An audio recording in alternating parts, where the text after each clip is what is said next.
on their financial stability as well as HR issues, so that they can brief the committee in terms of how far are they in relation to those issues.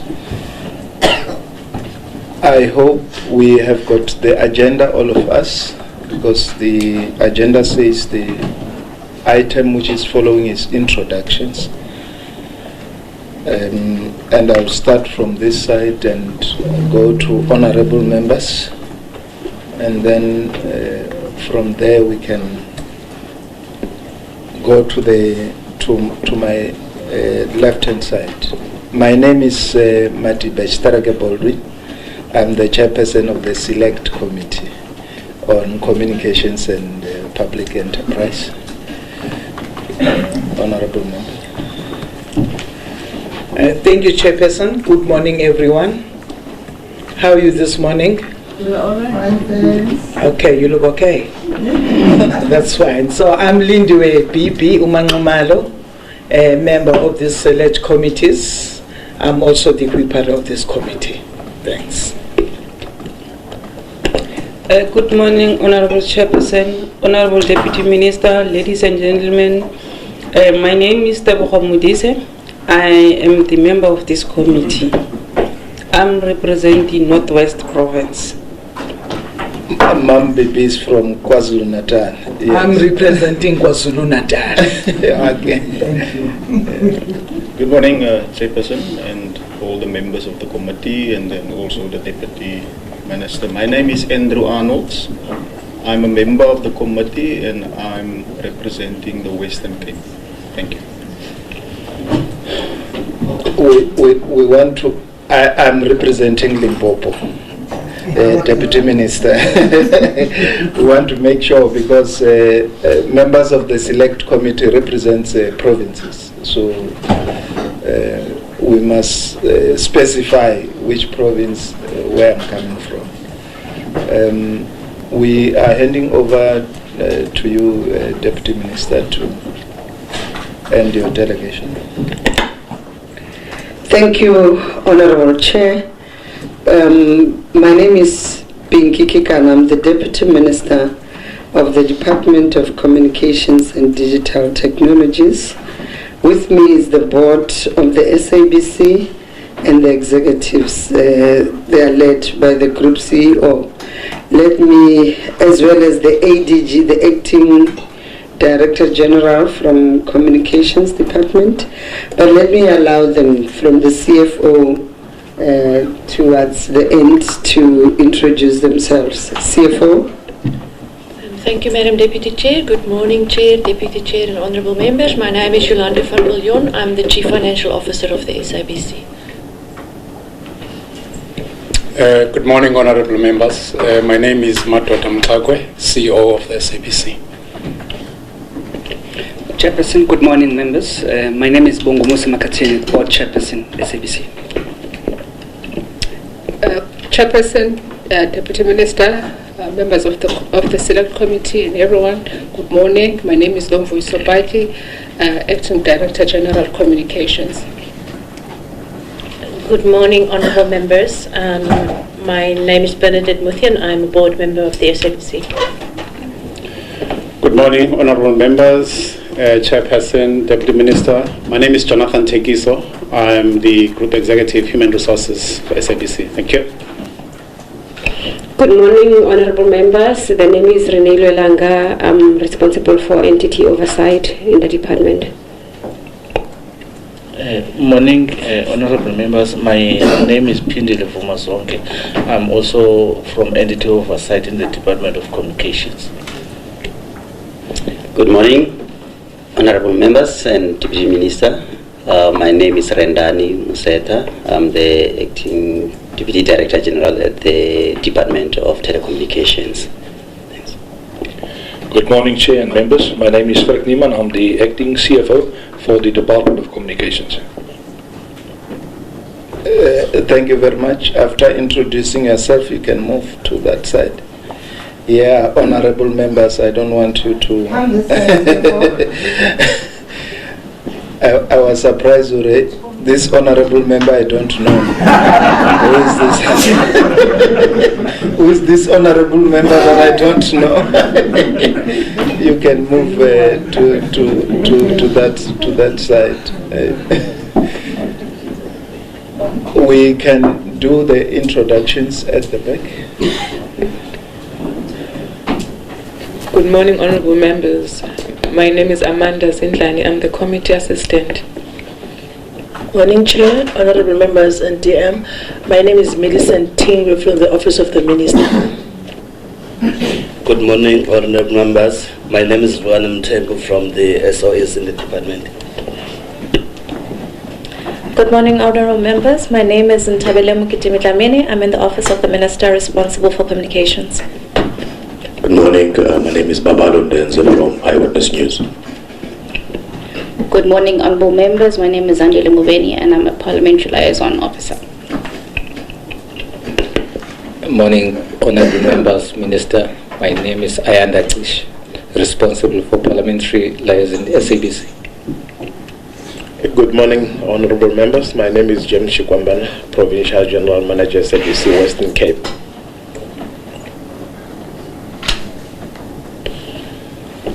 Morning, honorable members. I'm Kodanis Melane, researcher for this committee. Good morning, members. I am Dirk Winterbach from PMG. Good morning, Chair and honorable members. My name is Bulelani Philip from SABC. Good morning. My name is Amkelan Chauke. I'm a freelance journalist.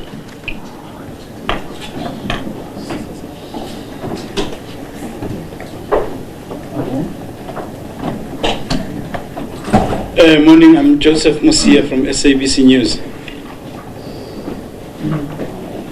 Morning, members. I'm Siabang Mkwanazi from Independent Media. Morning, I'm Volda Isop from Netwerk 24. Morning, everyone. I'm Andy Sibamakina from the Sunday Times. Morning, everyone. I'm Snete Machagavula from ANC Parliamentary Caucus, the Communications Unit. Good morning. My name is Yoli Solanto from Parliamentary Communication Services. Morning. My name is Asano from ENCA. Morning, honorable members. My name is Sishen Ize from SABC.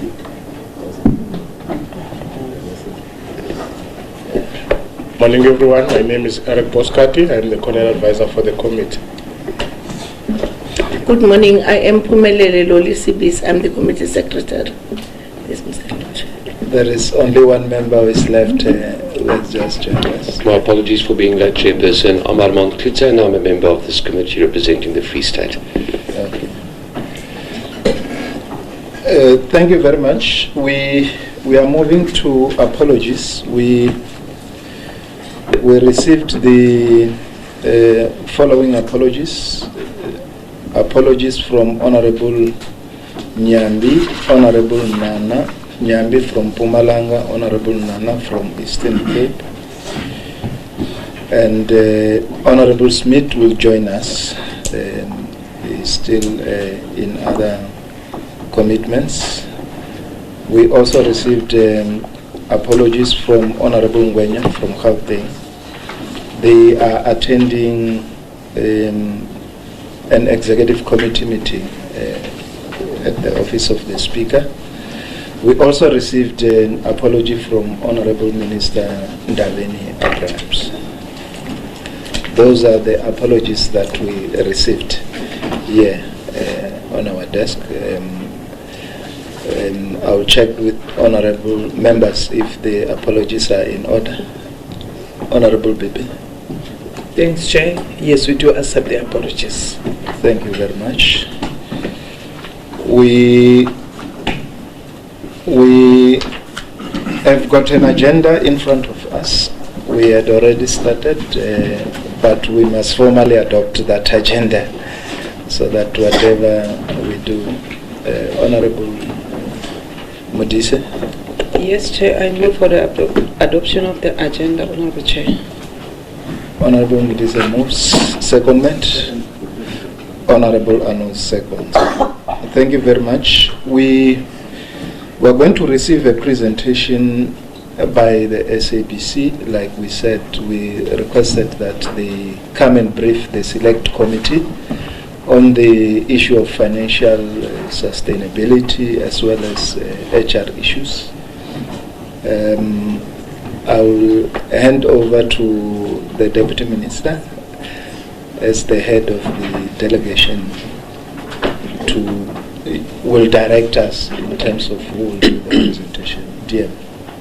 Thank you, Honorable Chair and members of the Select Committee for the invitation. Chair, I must also put it up front that it's our first experience as the department to interact with the Select Committee. I've been privileged to be the Deputy Minister of Communications previously. We never had an opportunity, and now it's a great honor and privilege for us to engage and interact with the committee at this level, precisely because the SABC has its footprints in provincial areas across the 9 provinces, and it will be important for us to give an overview not only at the head office of the SABC, because whatever that happens at head office may also bring unintended consequences to provincial setup. So it's important for us to interact and engage at that level. Just a brief overview, because I know the chair of the board and the group CEO will take the select committee accordingly. But it is important from where we stand just to say we have been going through challenges as the department and the SABC, and that has been in the public domain. The biggest issue has been around financial sustainability of the SABC, issues around human resource, issues around governance, which we are now confidently saying Parliament was able to stabilize the governance issues because we have a fully functional board now of the SABC. And then there's also, as we look into it, the issues of digital migration, which also speaks to the amount of readiness that the SABC has to be ready to also have content that is digitized and all those things. So these are some of the things that are close to our hearts and our day-to-day work as government, as well as the SABC, both the board and the entire executive and its employees. So we then, through the minister, engaged the National Treasury, and there's a GTEC, Government Technical Advisory Center, which is an entity that tries to assist government entities and do interventions and guide on whether the turnaround strategy that we have developed as the SABC, will it take us to greater heights? So there is that process, which I think the group CEO and the chair will take the select committee in confidence to say how far have we gone. Of course, there are expectations around the issue of financial sustainability, and there are conditions that the Minister of Finance also has put in place to say, yes, we are willing to assist and put money for the SABC, but you also have to do your bit in as far as ensuring that you meet certain requirements. And those are the things that the group CEO and the chair of the board will take members through too. But I think also it will be important for this select committee, because of you representing provinces, just to get to know the state of affairs of SABCs in the provincial footprint. So I think those are the comments that I can make. And if you allow me, Chair, give through to the chairperson of the board, Mr. Makatini, to take you through. Thank you, Chair. Yeah, Chairperson. Yeah.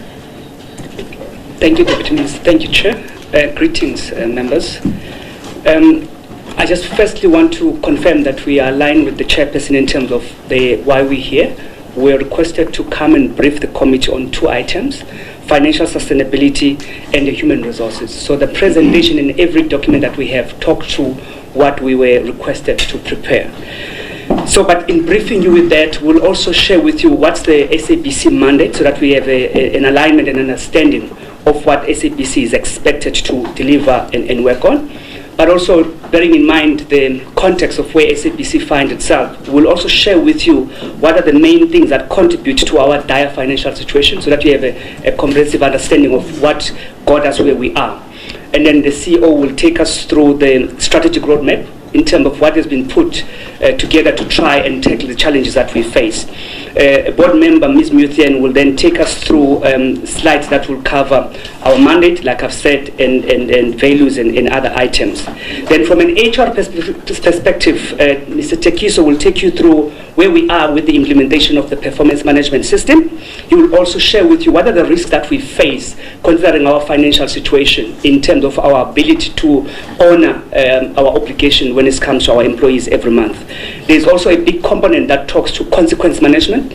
Members will know that there's been a number of interventions, one by the public protector, which came up with a number of remedial action that are binding on our side. There was a parliamentary ad hoc committee that also did some work at the SABC. We also need to make sure that those are implemented.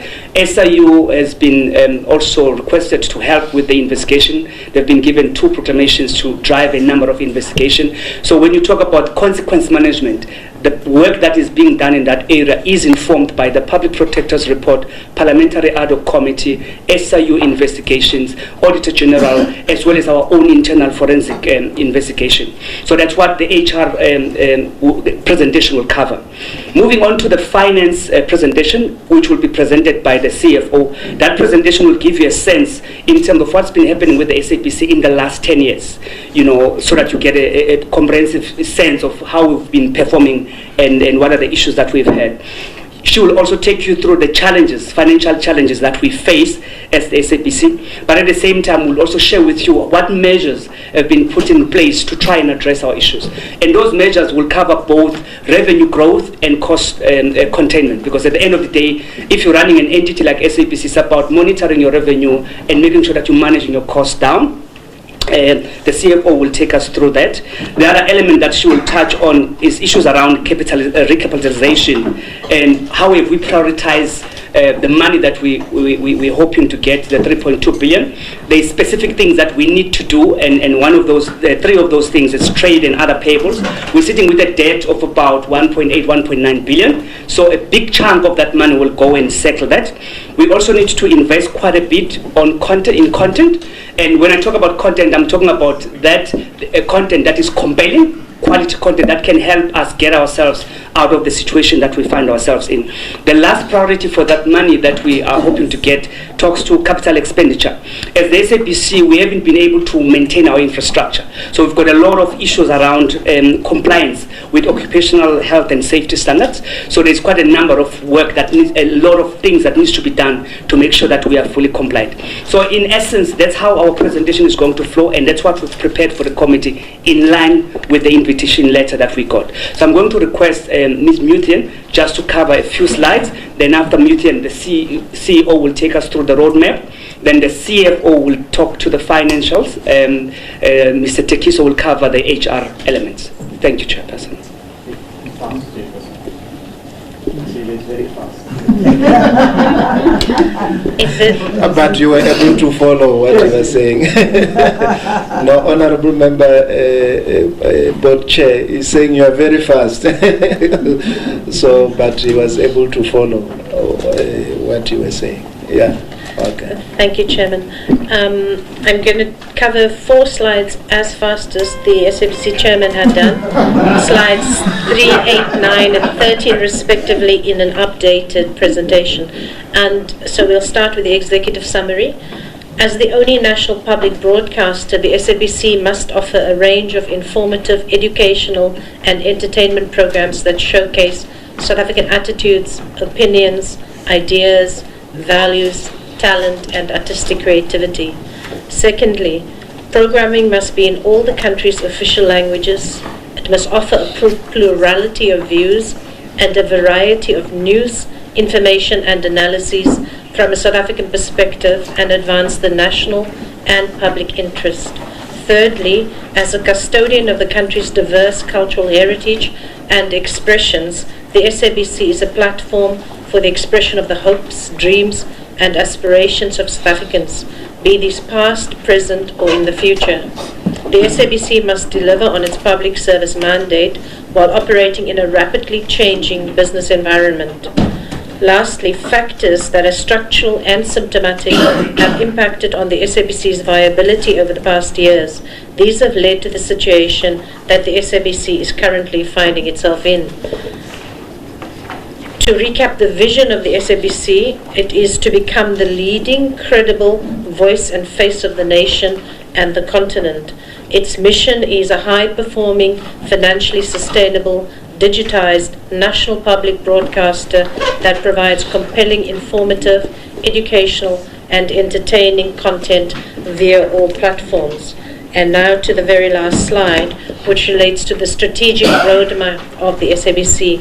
4 values underpin this: respect, trust, integrity and quality.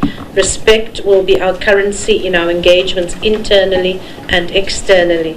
Trust, we will cultivate an environment of trust with each other. Integrity, we will always do what is right. Quality, the quality of our work will be of the highest standard. Thank you.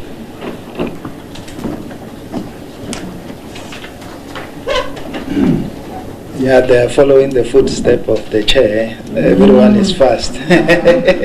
Yeah, the next one. Thank you, Chairperson. I will try to slow it down a bit. So we'll be on slide 2, but I would want to preface the engagement by saying that as the SABC, indeed, we are very committed to fulfilling our mandate, which is to entertain, educate, as well as inform South Africans. Then there is the commercial bit that we're going to be focusing on today, because in order for us to be able to fulfill the public mandate, we need to ensure that we have a financially viable and sustainable SABC. The strategy that we've developed is premised on a few key pillars. The first one is to ensure that we drive revenue growth for the organization, and the unaudited financials that the CFO is going to take us through will indicate progress that has been made in this respect. The second one is really to deal with the high cost base that we have as the SABC, and on that we will show how the implementation of the cost cutting measures throughout the organization have helped us. Second one. We're still on the second slide. I'm just prefacing it. Yeah, the second one. This one, yes. So we've focused on implementing very robust cost-cutting initiatives in the organization, and we will share with you how much has been saved in that process. And the last bit has been to ensure that we deal with all of the governance issues that the SABC has encountered over the years. If you look at this slide, one of the things that we're now engaging in dealing with is the funding model of the SABC. The SABC, as you may know, from a revenue generation point of view, 84% of that comes from advertisers, 15% comes from the TV license collection, and the 3% comes from government. So there is indeed an over-reliance on the commercial aspect in order to ensure that we subsidize the public mandate. Engagements now are at an advanced stage in terms of looking at this, because if I give you a sense, in the past 3 years, the SABC mandate has cost about 3.8 billion, and the projections for the next 3 years, we're looking at 6.8 billion.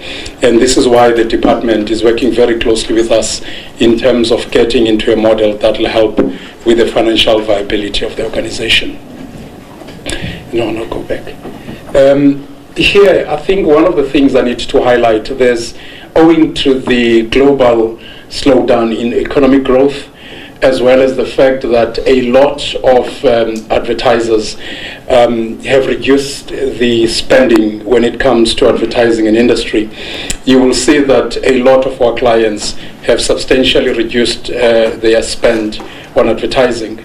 A client that would typically spend 100 million with the SABC in any given year is now spending half of that. So it does affect our revenue generation. The other thing, the last point there that I need to make is that the operating environment is quite restrictive for us, because we're dealing with players in the media landscape that are more agile. And owing to the fact that we need to comply with the legislative and regulatory prescripts, whenever you want to close the deal, it takes much longer than it would a typical competitor within the same space. Then the next slide there, we talk also about the decline in audiences as well as in revenue. This is largely because of the lack of investment in local content.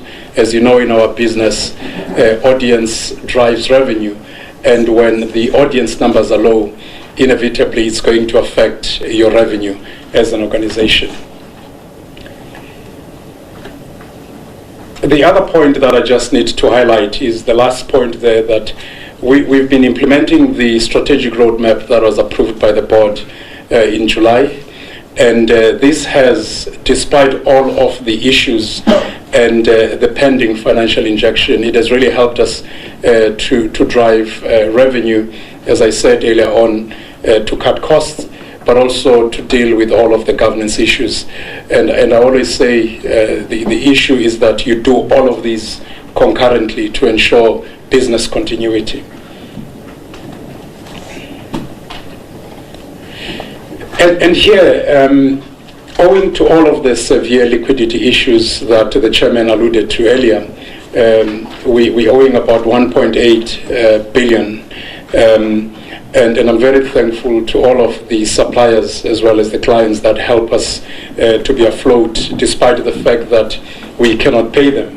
And this does indeed threaten the corporation's status in terms of going concern. And the department is working on this. We have now, as the Deputy Minister was saying earlier, we're working on the preconditions for the bailout. And these would really help to ensure that we deal with all of the legacy issues as well as the debts that the organization has. You're in such a hurry, I was told to slow down. Sorry, Chairman. So indeed, we've been working very closely with GTAC to look at all of the preconditions that were highlighted. Briefly, these also look at the historical issues that led to the collapse of governance as well as financial processes at the SABC, and also to enhance the strategy that was developed.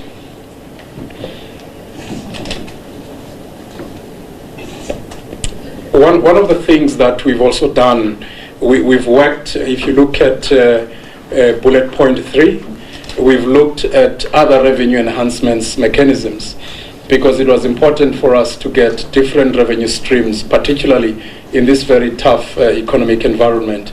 And I'm pleased to announce that there's been a lot of traction, and we've seen positive green shoots in this regard, and GTEC has acknowledged the work that has been done in that respect.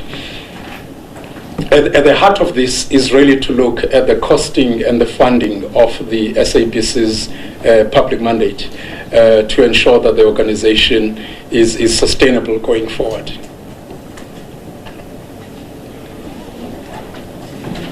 Yeah, I'll just go to those. Honorable members, this slide shows you the key pillars of our strategic roadmap. The first one, briefly, is to ensure that we run and develop a financially sustainable organization that is future-proofed. The second bit there, in terms of content and platforms, and it was said earlier on, the operational presence of the SABC is in each and every province that you represent. We are in all of those provinces, and at any given point we reach those 28 million listeners via all of the 19 radio stations that we have, and most of the operations that we have are at provincial level, and the provinces therefore are at the coalface of ensuring that such services are delivered to all the South Africans. Digital, this is very key for us. We have a very clearly outlined digital strategy of ensuring accessibility for the SABC to the rural poor and everybody else, but also using the over-the-top different platforms in this regard, ensuring that SABC is everywhere for everyone. For us, this is quite key, and it links very well with our mandate. The fourth point there that our group executive for HR is going to spend time on is the need to develop a competent, dynamic workforce that is indeed fit for purpose. We want to turn, and I'm sure you know this, owing to all of the issues that we have had to be confronted with in the past 4 or 5 months, where occupational health and safety issues, employees go into buildings that have not been maintained in many years. We've had diesel spillage, we have had fire, and all of these incidents. And we will also share later when the CEO speaks how we've now decided to have at least a minimum budget that will help us to take care of the basics until such time we've been recapitalized. Number 5, the governance, as you very well know, is very key for us. In the SABC, there has been legacies of systematic collapse, both in governance as well as in financial processes. So we've now developed a very rigid and I would say very robust framework when it comes to dealing with issues of governance within the SABC. And lastly is the key one for us, which talks directly to partnerships in a very evolving media landscape. It's important that we partner with like-minded organizations in terms of fulfilling our mandate. When all is said and done, it boils down to this in terms of our KPIs. We want to ensure we grow revenue, we reduce expenditure because and we'll go into the line items that result in the high cost base for the SABC. Working capital needs to be improved. We need to increase audience share. Operational efficiencies, I think we've done a lot here from a cost cutting point of view, as well as the corporate and brand image that has also affected our revenue because advertisers and clients, owing to where we come from as the SABC, are quite reluctant to invest as much as they would. And then the organizational climate. We want to create a very vibrant culture, an organization characterized by openness, trust, engagement, where employees wake up wanting to go to work. And instilling, lastly, a culture of compliance and alignment when it comes to governance framework. That has been covered. I won't go to that, you can skip that. So honorable members, this really in a nutshell is where we want to take the SABC. We're guided by the principle of fulfilling the public mandate but in so doing, we want to make sure that we have very vibrant commercial strategies that will take us to being a financially sustainable organization. The CFO is now going to get into the financials. Thank you very much, Chairperson. Thank you very much, Chairperson. I'm going to give you a short overview of the financial status of the organisation in the past few years, as well as where we currently stand and the issues we face around financial sustainability. So to start with, we ended the previous financial year, 31st of March 2019, with 72 million rand in the bank account. Cash management is a day-to-day activity under the circumstances we're faced with, and we apply it prudently and as best as we possibly can to spread it as widely as we can to all those that have been and continue to be affected by our situation. But there are instances where we are unable to honour payments and even adhere to committed contracts, which means we often need to renegotiate and renegotiate again because we've been unable to meet the requirements. Naturally, it has a significant effect on our local content productions and the creative industry, but as the CEO has indicated before, we have solid relationships and tremendous support in these environments. The SABC ended the 18-19 financial year currently with an unaudited loss of 483 million rand. It is a 33% improvement on the audited loss for the previous financial year. A number of reasons for it, a combination of cost saving, cash conservation, and amongst others, as well as unfortunately reduced revenue, etc. But they are showing signs of improvement. We've touched on this, on the work we've done around the government funding applications. Though it started as early as November 2017, it certainly has gained a lot of traction in the last few months. Over the past 10 years, a little bit of a graph that shows you more or less where we come from. We have really only for the years 2012, 13 and 14 made a profit. It is curiously or interestingly enough also the years that there were the lowest investment in content, and we believe it is because of the result that we made wise investment in content which attracted your audiences, which therefore is why you see that the advertising and the revenue lines have increased. And the converse thereof, in the 16, 17 and 18 financial years where we made losses, were also the years when we made the most investment in content. Notably, finally, is that our employee cost averaged in those years that we made profit about 36% or 2.2 billion rand of our revenue, and I'll touch a little bit more on that. The next slide. The next slide is just a graphical presentation of the same information I've shared, with the green bars being the profitable years. So currently, the organisation is technically insolvent. We are also under tremendous strain towards being factually insolvent as a result of our liquidity issues. Cash is depleted, as I indicated before, and trade and other payables amount to 1.8 billion as at 30th of June 2019. There are a number of significant suppliers that make this up, notably is Centec, our single and distribution provider, Supersport, Samro, and various other content providers is the 174 million rand. All of these parties we have monthly engagements with, even up to myself, so these parties work very closely with us in order to negotiate the circumstances we find ourselves in. However, several of our major content providers have ceased production and they even retain content as a result of the fact that we're unable to pay them at the rate that we are supposed to. We rely on these programs to generate our revenue, as was indicated earlier, because they attract the eyes and the ears that we need, and because we can't pay, we're unable to have the content as fresh and attractive as it should be, and as a result of your advertising, your advertising revenue is impacted, which then ultimately affects our financial sustainability. So it is a circle that we find ourselves in. So we are of the view that the crisis is a matter of urgency. And I mean, certain very terrible scenarios like black on air is a possibility, but with the support of our shareholder, treasury and all our stakeholders, we have managed to avoid that to date. Other items worth noting is the impact of the cash means that we are that's the service providers that have successfully tendered now doesn't want to accept the awards.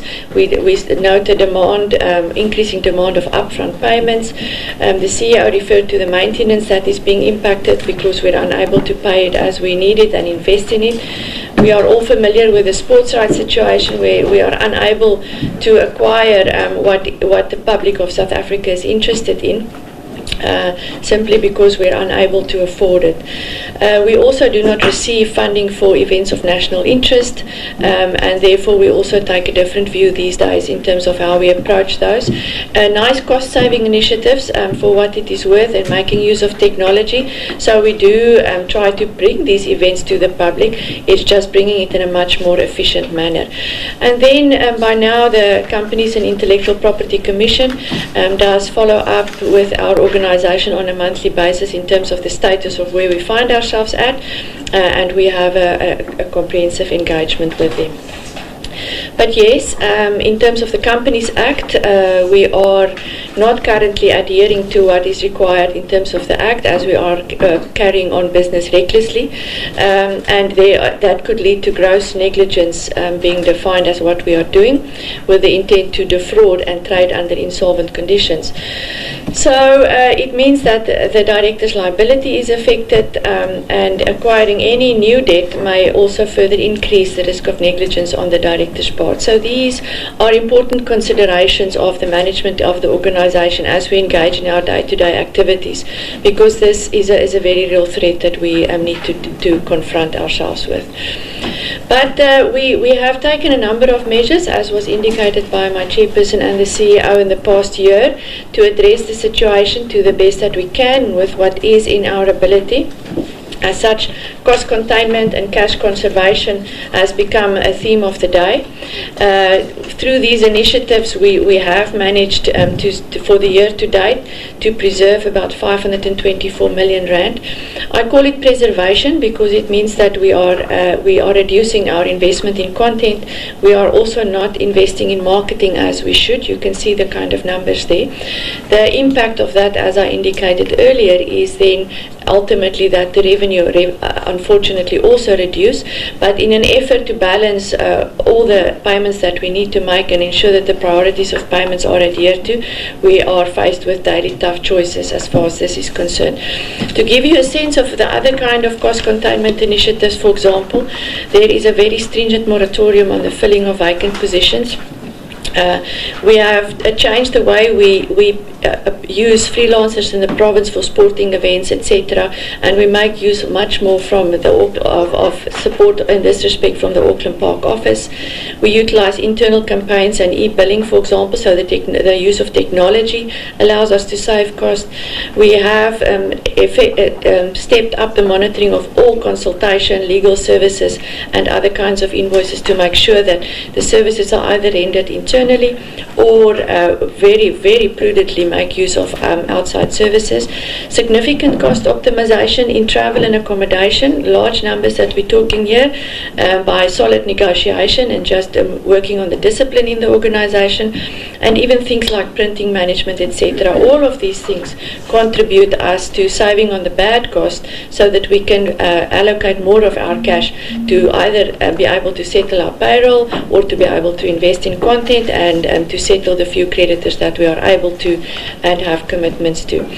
We are looking at a fit-for-purpose structure in the organization.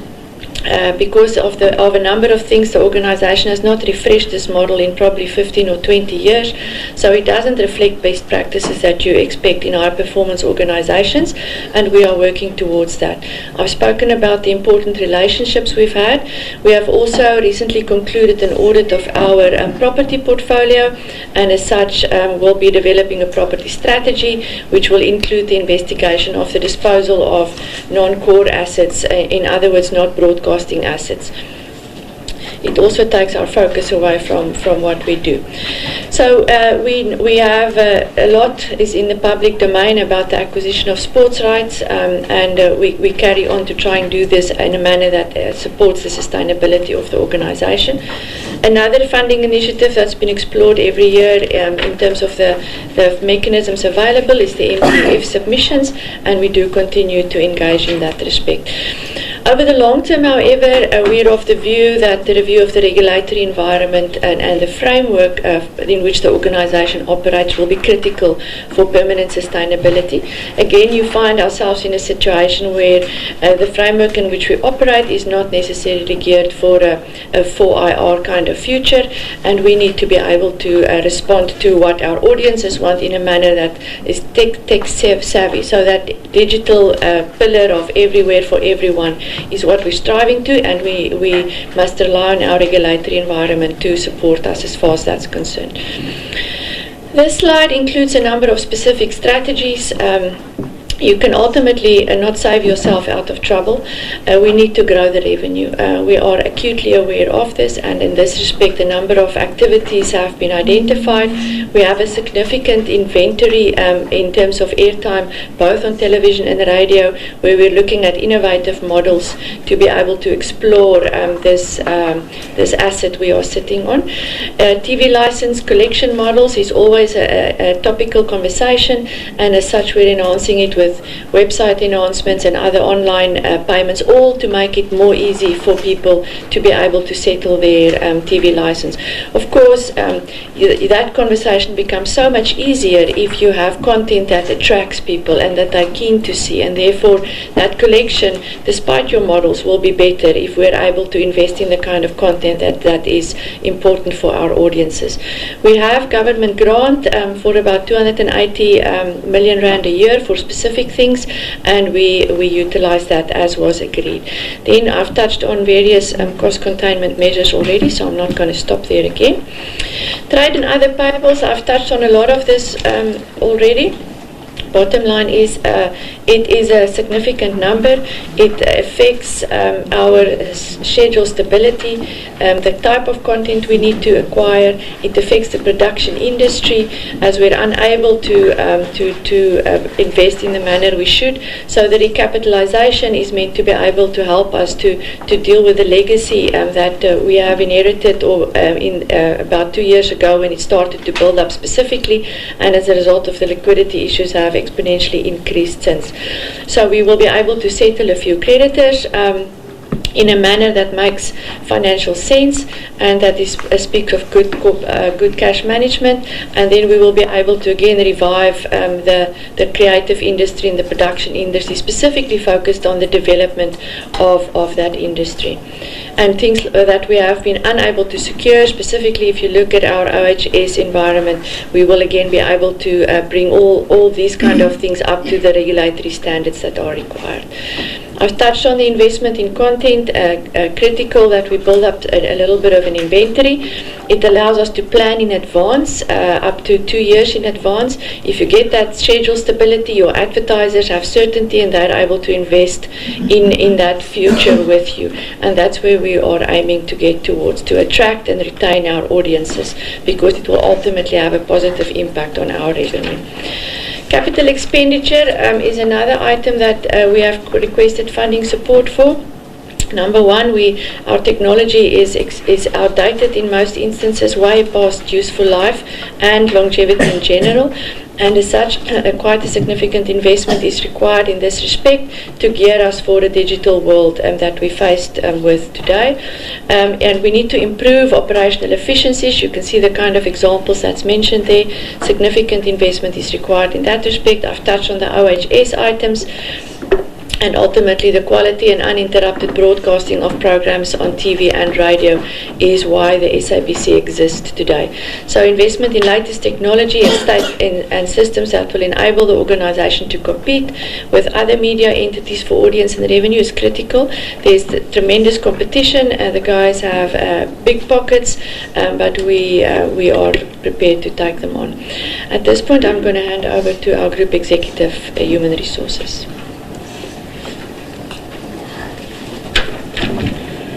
Thank you, Chairperson. Good morning again, honourable members. Like the CEO, I'm going to preface my presentation by saying a few things because I'm mindful of the fact that I look after the heart and soul of the SABC. First of all, we are acutely aware of the role that the SABC must play in terms of employment and employment creation. Secondly, we know that top on our agenda is the whole question of skills development. And in that regard, we are proud to remind you, members, that we have provincial representation on internships, which is critical for the development of skills in our country, particularly as it pertains to broadcasting. More especially as we advance towards the era of 4IR. We accept that employment equity has to be our bread and butter, and it's a given that as a national entity we have to be in the forefront in terms of the whole question of transformation is concerned. I think I'll also be failing in my duty if I don't mention the relationship that we have with organized labor. I dare say that our engagements are robust because we have to engage on matters of common interest pertaining to our employees, their members. I also want to say that our engagements will always be characterized by contradictions, but those contradictions are necessary if we are able to take the SABC forward. They are a necessity. But I also want to say that our relationship is by no means adversarial because I believe all of us as organized labor and management are looking for the same things. We're looking for the success of the SABC, we're looking for the success of all our employees, but we're also looking at the successful delivery of the mandate to the South African population. If I look at slide 30, we just want to mention the fact that we have placed a moratorium on recruitment from September 2018. And the effect of this is that it has reduced our headcount quite considerably. But the moratorium will also mean that the operations have been hampered somewhat. Let's also remind ourselves that a moratorium on the filling of vacancies was also placed on the SABC by the DOC, and it was necessary to do that because with the new administration it would have become necessary to know as to which skills are placed where within all entities, and this was necessary. If you look at the analysis of headcount from February 2019 to June 2019, you would see that you would notice that it reduced from 3,200 to 3,083, and it's still reducing. And these reductions are as a result of, for instance, people resigning, people going on retirement, and unfortunately some of our employees passing on. So at the beginning of this financial year, we had 127 positions that were identified as critical. And these were included in the budget of 105 million rand. Fortunately, the department approved a partial upliftment of the moratorium, and we are happy that we are in a position to fill 91 positions. And as we speak, these positions have been advertised internally. And we have to comply with our recruitment policy, which says that we first advertise internally for 7 days. We have to ensure that we exhaust the internal environment before we can go outside in terms of advertising these positions. That process is underway as we speak in terms of recruitment of the filling of those 91 critical positions. If you look at slide 31, you will notice that as a result of these vacancies, we have had a number of people acting in a number of capacities. And as we speak, we have 257. We apologize for the typo. It's not 227, it's 257 acting incumbents across the whole organization at a monthly cost of 1.8 million. Now, this may look like it's a saving for the organization because the organization is not paying full salaries, but paying only acting allowances. But these acting assignments are actually impeding the effective implementation of particular strategies, within those environments. And the simple reason is that people who are acting are basically focusing on delivery of their own substantive positions as well as delivery of the position in which they are acting. So acting has got negative connotations for the organization, and it may have the possibility, of impacting on the delivery of the mandate by the SABC. Let us now turn to slide 32. And here we're talking about possibilities of the SABC not being able to pay salaries as a result of the current financial situation. Now, the impact of this is that employees continuously become disengaged, knowing that there's a difficulty around the organization, being able to pay salaries.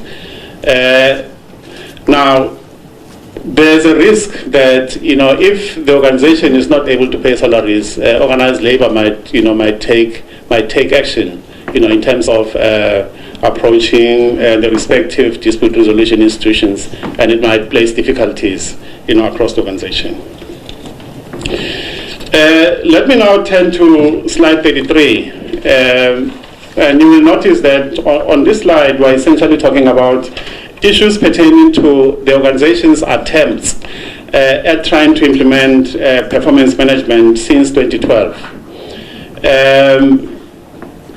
In 2013, the SABC board approved a performance management policy, but after several attempts, by various management teams over the years, there's not been success in terms of the implementation of performance management. And the key issue really emanating from organized labor is the fact that there is an expectation that the organization must budget, for performance incentives. So much so that we took a report to the board, recently in June, to effectively want to check with board as to whether there is a resolution, of that nature pertaining to the budgeting of incentives. And the board came back and said that the SABC cannot budget for performance incentives. And so where we are right now is that there's a dispute, that's been declared by one of the unions, which has gone to the CCMA, and the SABC is awaiting a referral from the CCMA.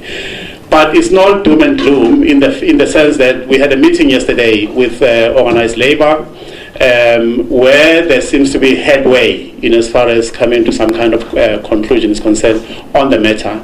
And we've essentially addressed three main issues that they wanted the SABC to address, and they wanted to be given an opportunity to go and consult with their members. So much so that we've been promised that they will come back to us next Tuesday, where we're going to have a meeting in terms of the outcome of engagement with their members. And in addition to that, we also have a presentation tomorrow, with organized labor, where some of these matters can be dealt with. I'm going to skip the next slide because that is an expression of where the organization is in as far as its attempts at implementing performance management is concerned. And in essence, the result is a bit dismal, in that we're not able to achieve what we want to achieve. But suffice to say that, as I said earlier, we're beginning to find each other in terms of the issues that organized labor are wanting to address. Can I now turn to slide 35, because this slide signifies the issues that we are addressing, especially as far as consequence management is concerned. We have had a number, to date, we have had a number of disciplinary cases that emanate from, amongst other things, 180 forensic investigations pertaining to cases of wrongdoing, by various employees. Some of these investigations date some years back, where there might not have been action with the previous administration in terms of consequence management. So we're looking at all these cases, and as I say, these are emanating from forensic investigations. These are also emanating from the public protector, as well as the Parliament's ad hoc committee. Okay, so lastly, the SABC... Just before you finish, I see honorable members are struggling to page... Slide 35. Yeah, slide 35. We don't... Oh, sorry, slide 35. Yes. But you can continue. We'll make sure that the slide is made available to honorable members. I was also paging through, I couldn't find it. Yeah. So slide 35 is on consequence management.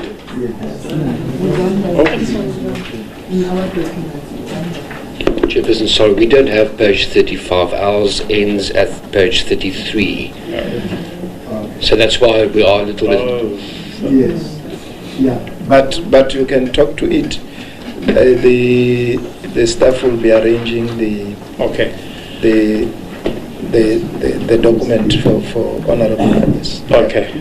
So sorry about that, honorable members. Okay, let me go through it word by word then. This slide. Yeah. The SABC is managing a number of disciplinary cases emanating from more than 180 forensic reports with cases of wrongdoing by employees. The second bullet point, some of these cases date back a number of years. Others were left incomplete or abandoned without the allegations being tested and concluded, and others are current. Most of these cases emanate from the past legacy of a total disregard of policies and procedures, as well as a lapse in internal controls and governance. The last bullet point, the SABC will continue to implement the recommendations of the ad hoc committee, the public protector's remedial actions, pursue sexual harassment cases, irregular appointments, and irregular salary increases. In all these matters, due processes are followed. Thank you, Chairperson. Thank you very much, Board Chair. Thank you, Chairperson. Just to conclude, what are we saying?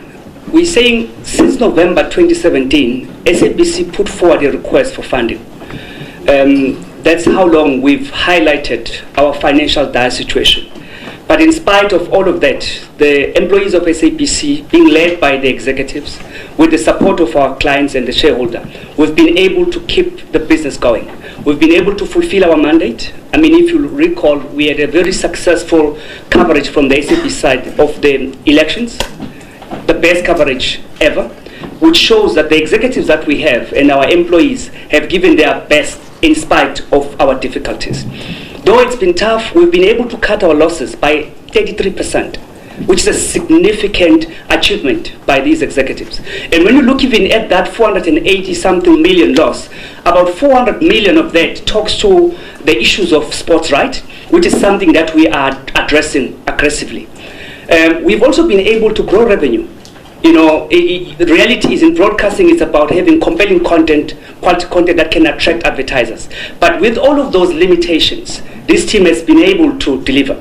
I mean, the group executive HR has shared with you how we've driven consequence management. How have we managed to fulfill all the requirements that implement the remedial action that we highlighted by the number of reports that I've shared with you.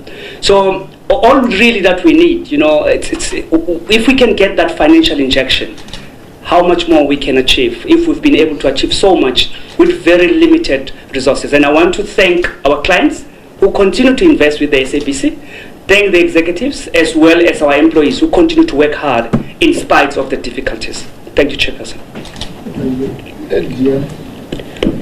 Chair, thank you. I know you'll want to engage on the document. I think just a few observations, and I think it's something that we'll take away. If you look at slide 16 on the financial sustainability and summary, the last bullet there, feedback is still being awaited on the funding request. I think from where we're standing, and it's something that we'll have to correct going forward, there's currently an ongoing engagement between SABC and GTEC, and I think as we speak, SABC knows the reworking that has to be done for them to meet that requirement. So I wouldn't want us to leave it as is. It's ongoing.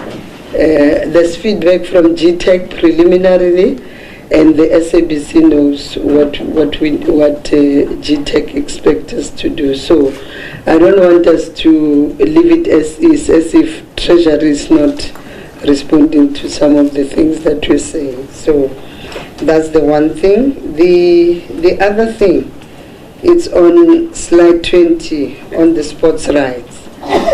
The slide, the bullet 3 says sports rights cannot be acquired, and the SABC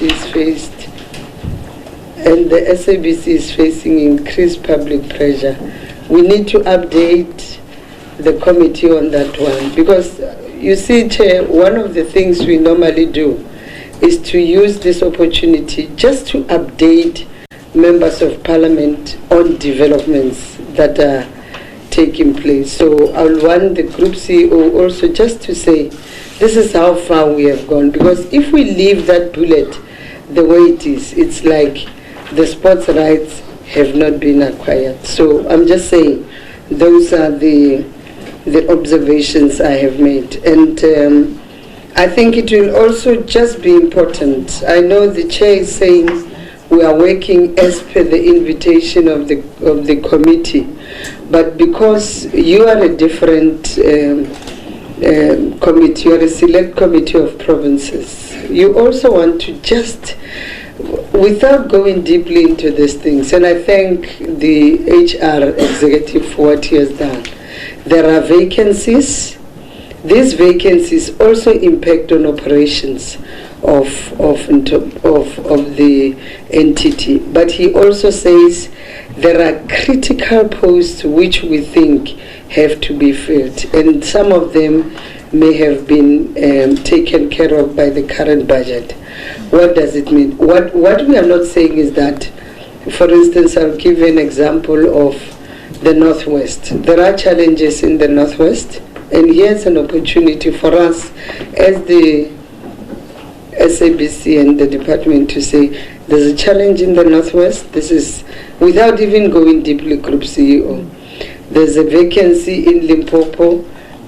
These posts may not be filled. Or the internal process of adverts also seeks to address some of those things. We shouldn't be very stingy with information, especially for provincial members, just for them to get a feel of what is happening, how far can they support, and all those kind of things. And I think that's the role of members of parliament, just for them to get an understanding while they appreciate the challenges you're going through, without even being specific on certain things, just fill them in. And if there's a need to give written information on how certain things, because you may not be having all these things with you, but to give them an overview. So, Group CEO, that's one of the things I thought we should look at. Yeah, I think you should assist us on that, because, like we said, we represent provinces.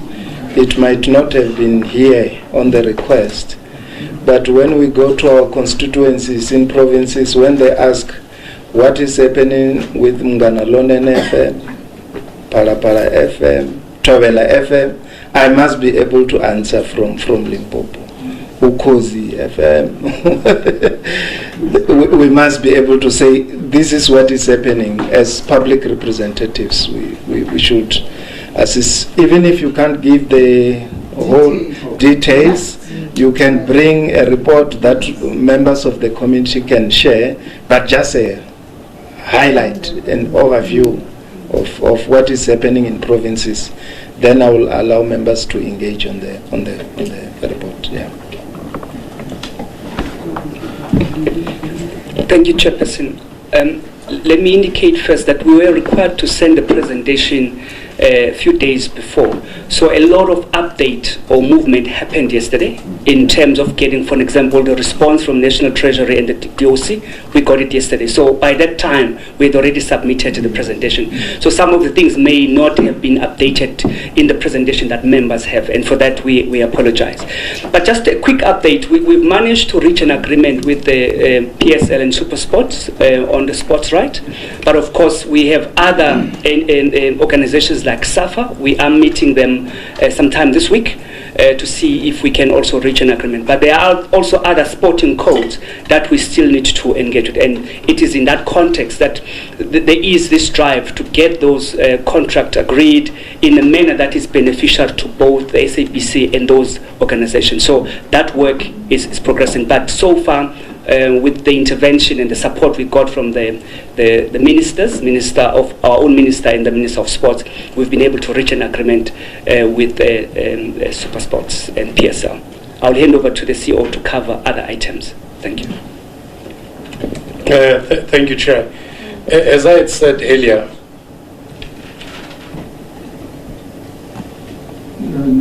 You're still covered. Okay. Thank you, Chair. Yeah, you're still covered. If I could give honorable members the extent of SABC's operations in each province and the number of employees that we have. In the Eastern Cape, we have about 145 employees. In Free State, we have 75 employees. KZN, it's 140 employees. Limpopo, we have 162 employees there. Northwest, 85 employees. Northern Cape, we have about 46 employees. And Tshwane has 86. And the Western Cape, 133. The issue that relates to Northwest, it has to do with the appointment of the acting PGM and station manager there. We have received concerns around that appointment to say ordinarily they would want to have somebody from the region there who can actually head the station. We have engaged with the different stakeholders. I do know that yesterday there was a meeting with the Opamatla Foundation and other stakeholders to explain the rationale why the SABC has decided to appoint that individual in an acting position. So there's a lot of HR issues that are happening at different provinces that we deal with on a daily basis. And in all of those, we ensure transparency, we ensure engagement, and also openness to all of the stakeholders that may have certain concerns on the individual's concern. Thank you, Chairperson. Thank you very much. I think you will just update us on the. We'll put a request on what is it that we might want to know in the provinces, so that when I go back to Limpopo, I'm able to explain to my constituency what is happening. Thank you very much. That is the report, and while you were doing presentation, Honorable Lapskank joined us, Honorable Ntsuve, Honorable Ndongeni. Yeah, they joined us. We also have honorable member in the gallery.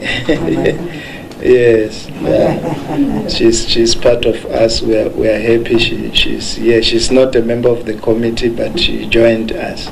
She's the whip of which province? Mpumalanga. Yes. Okay. Thank you very much. Honorable members, can we engage with the reports? Honorable BP, Honorable Ndise, Honorable Kluter, Honorable Arnolds, Honorable Lapstang. Yeah, in that order. Okay, thank you, Chair. And thanks for the intensive presentation. You seem to know your story, although you were rushing us so that we must forget whatever you wanted to ask. Nevertheless, thank you so much for your report, Chairperson with your team, and also the DM, Umam Kekana. I've got only 2 questions here. And I would like to know, in this corporate world, turnaround strategies that are expected to show positive results, usually in 18 months. How long will it take SABC's new turnaround strategy to yield the positive results? That's the first question. And the second question will be, in the investigations undertaken by the Special Investigation Unit, has the SABC board or management made any estimates of the monies that can be recovered? And if so, has any steps been taken to recover such monies? Those are the 2 questions, Chairperson. Thank you so much. Honorable Ndise. Thank you very much, the Chairperson. It's so difficult to talk to the staff or the members that are panicking to whether this month they will get their salary or not. But nevertheless, thank you very much. Let me follow to upload the Chairperson and the committee for the presentation and the transparency. You say your SABC is technically insolvent, technically. So, but I just want to check with you, Chairperson and DM, what are the plans to review the license fee mechanism to boost the finance, and what are the status of those plans? The second question is, how are they delaying in finalizing the digital migration affecting the SABC financially and operationally? And again, the last question, Chairperson, is this one of when they say they are busy, the HR manager or manager, he said there were irregular appointments. What are the plans to overcome those irregular appointments or to stop? They are not going to face the challenges with the labor movement, although they are saying they are working hand in hand with the labor movement in that. Those are my 3 questions, Chairpersons. But nevertheless, I'm saying really the Chairperson and staff and DM, you know your story, and we thank you very much for being honest, because when you say something, you tell us the truth. We will be able to assist each other, because we're not fighting, we are helping each other here. Thank you very much, Chair. Honorable Klute. Thank you, Chairperson. Maybe I just want to remind Dr. Honorable Arnold here, these people work with time. And time is money for them, so that's why they talk quickly. Just a few questions. Just back to the slide regarding net loss and profit.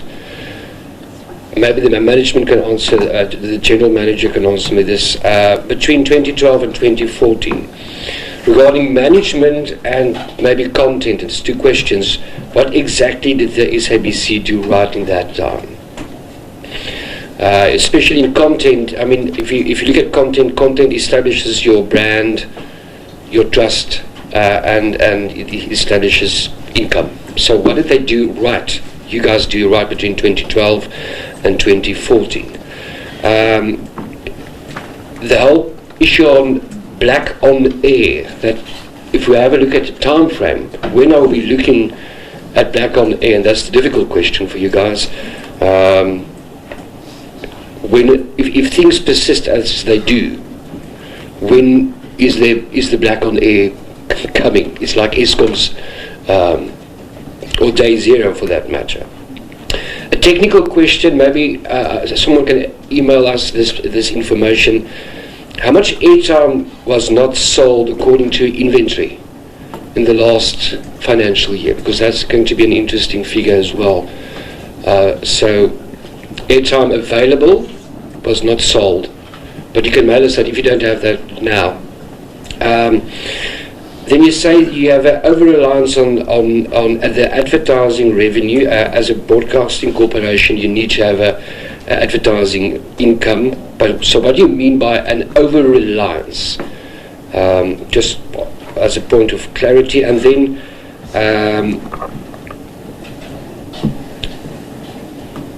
the review of the fit-for-purposeness you spoke about. And this is something we hear a lot these days, is the whole issue of fit-for-purposeness. Let's look forward. How will this be different with consequence management? What are you looking at? How will a fit-for-purpose person look like moving forward? And then the last question, maybe to the board member, from a political point of view, let's not call it political, from a powers that be point of view, what is it that you need, what you want to change the SABC? Thank you. Honourable Anas. Thank you, Chairperson. Let me just say in my introduction remarks that I can tell you now that the citizens of South Africa, and especially the taxpayers, they are not happy with the current state of affairs in SABC. Not at all. And former board members have also come to make presentations in terms of turnaround strategies, but that strategy has taken the SABC backwards and not forward. So, coming here now, I've listened attentively, and I want to quote now what the CFO has said now in terms of the current state in which the finances is. It's like you are in a circle. It means there is no end. And I think we need an urgent intervention in terms of the way forward with the SABC. But the current state of affairs, it's not good at all. So my first question is, do you believe in your own plan? Coming here now to us, do you believe that the plan will work?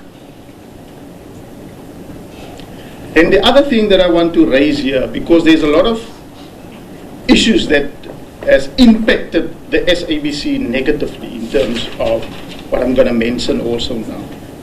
As a public broadcaster, how are you going to deal with the interference, political interference? That's also a negative impact, because you are a public broadcaster and not a state broadcaster. So I want you to give us information or feedback on this one. The other thing that I want to raise now, we want an efficient and effective corrupt-free entity. That is what we want. We want it. So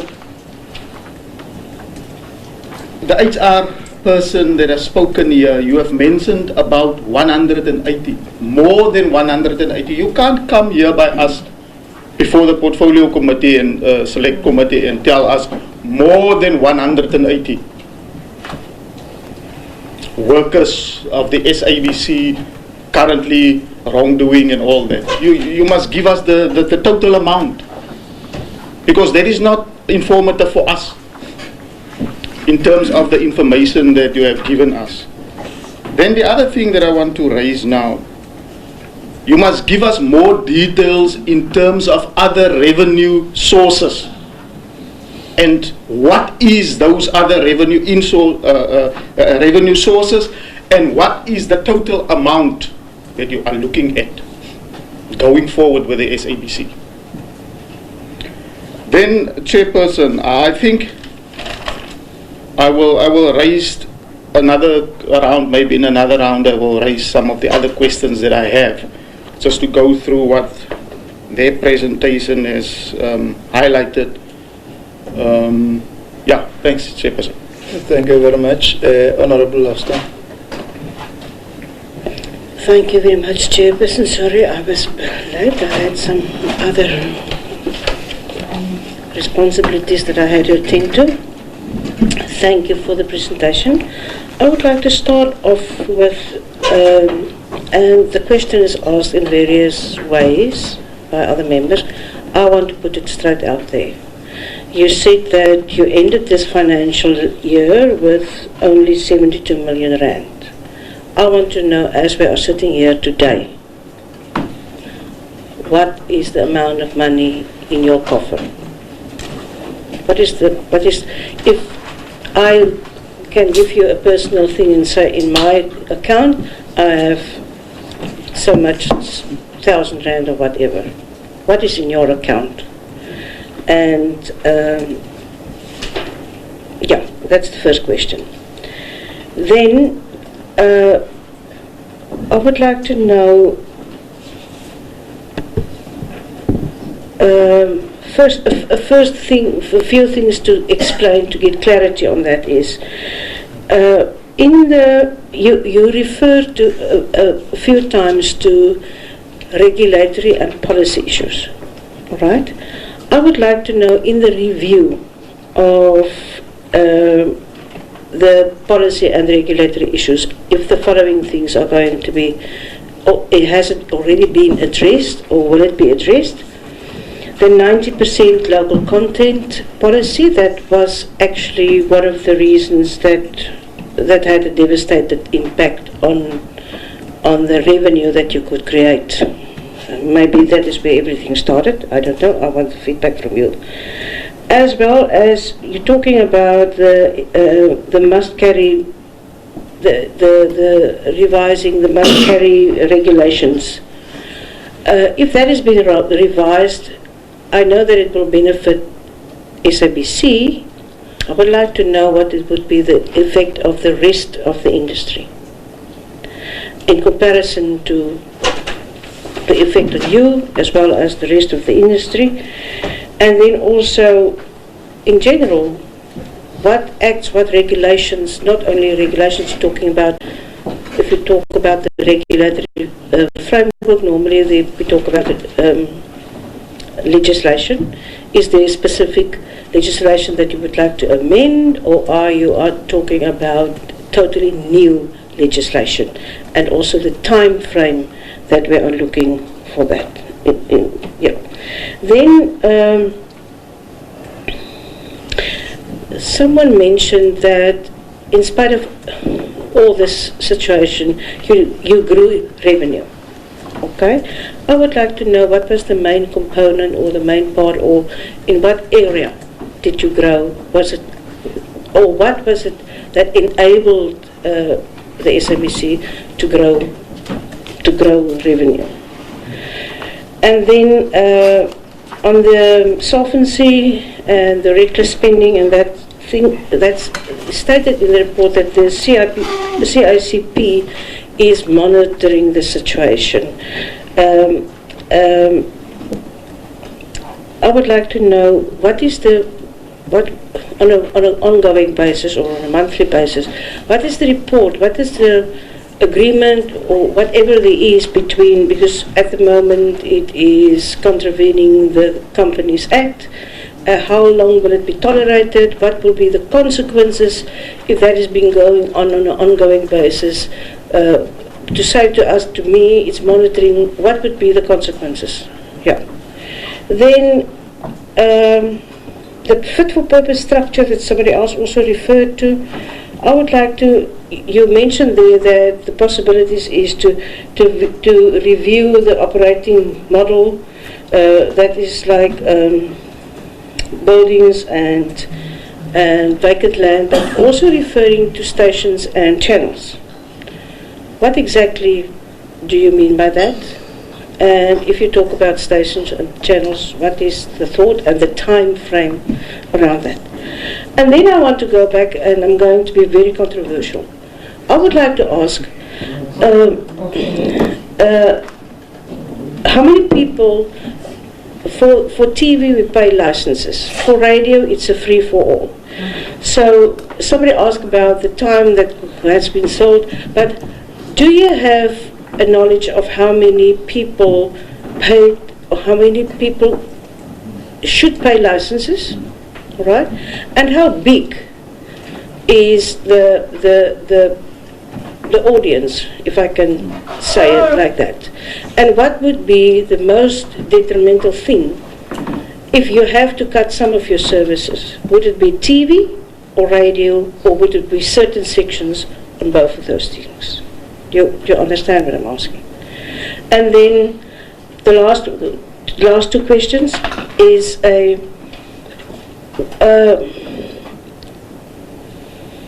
what do you mean by reduced signal distribution? It was somewhere I got it in. What do you mean? If you get to that, I will rephrase it better, but I picked up on a possibility of reduced signal distribution. I would like to know, give us clarity on that. And then if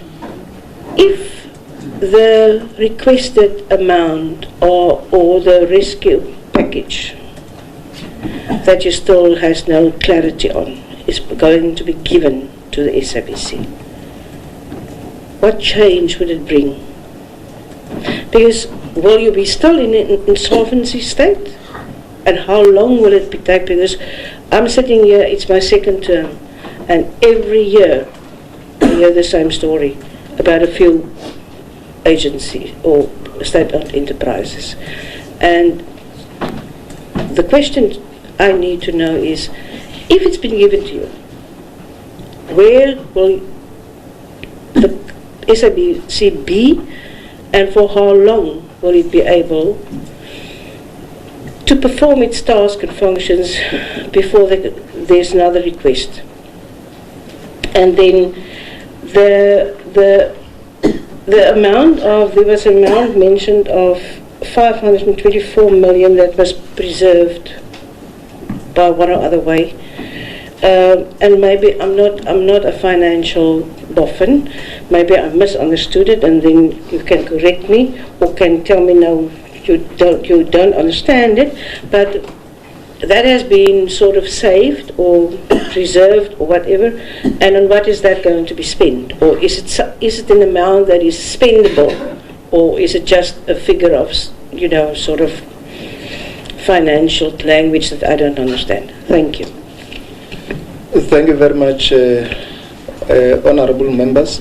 I'm going to add to your burden of questions.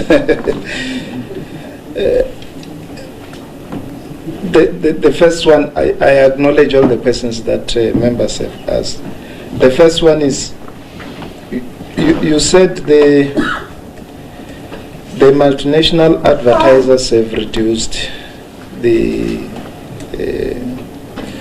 spending on advertisement, but you could not give us what were the reasons. You said by almost 50%, I think so. You could not give us what were the reasons why they had reduced. And the other area where I see it might be the area that can cause day zero or black on air is the amount we owe to Centec, because they are the ones that give us signals. And how are we gonna deal with that issue? The other one, DM and your team, what is the impact of this issue of Companies Act on the turnover of the either directors or board members? Because when they fear that they may be charged for reckless operation and what else, is it impacting? How does it impact? Is it linked to resignation of board members? Is it linked to why we have got so many acting director of human resource, to an extent that maybe people might not want to be to go to that area. The other one, in terms of cost containment measures, CFO, you said one of the measures that you are putting in place is to underspend on investment in content, but you qualified it that it has got future impact. Are we not postponing a problem if we are underspending on the content, and then we know that in future underspending on the content might impact on the company moving forward? Are we not postponing problems? The last person that I would want to ask is on the slide from HR, consequence management. Can we go to that slide, because I don't have it.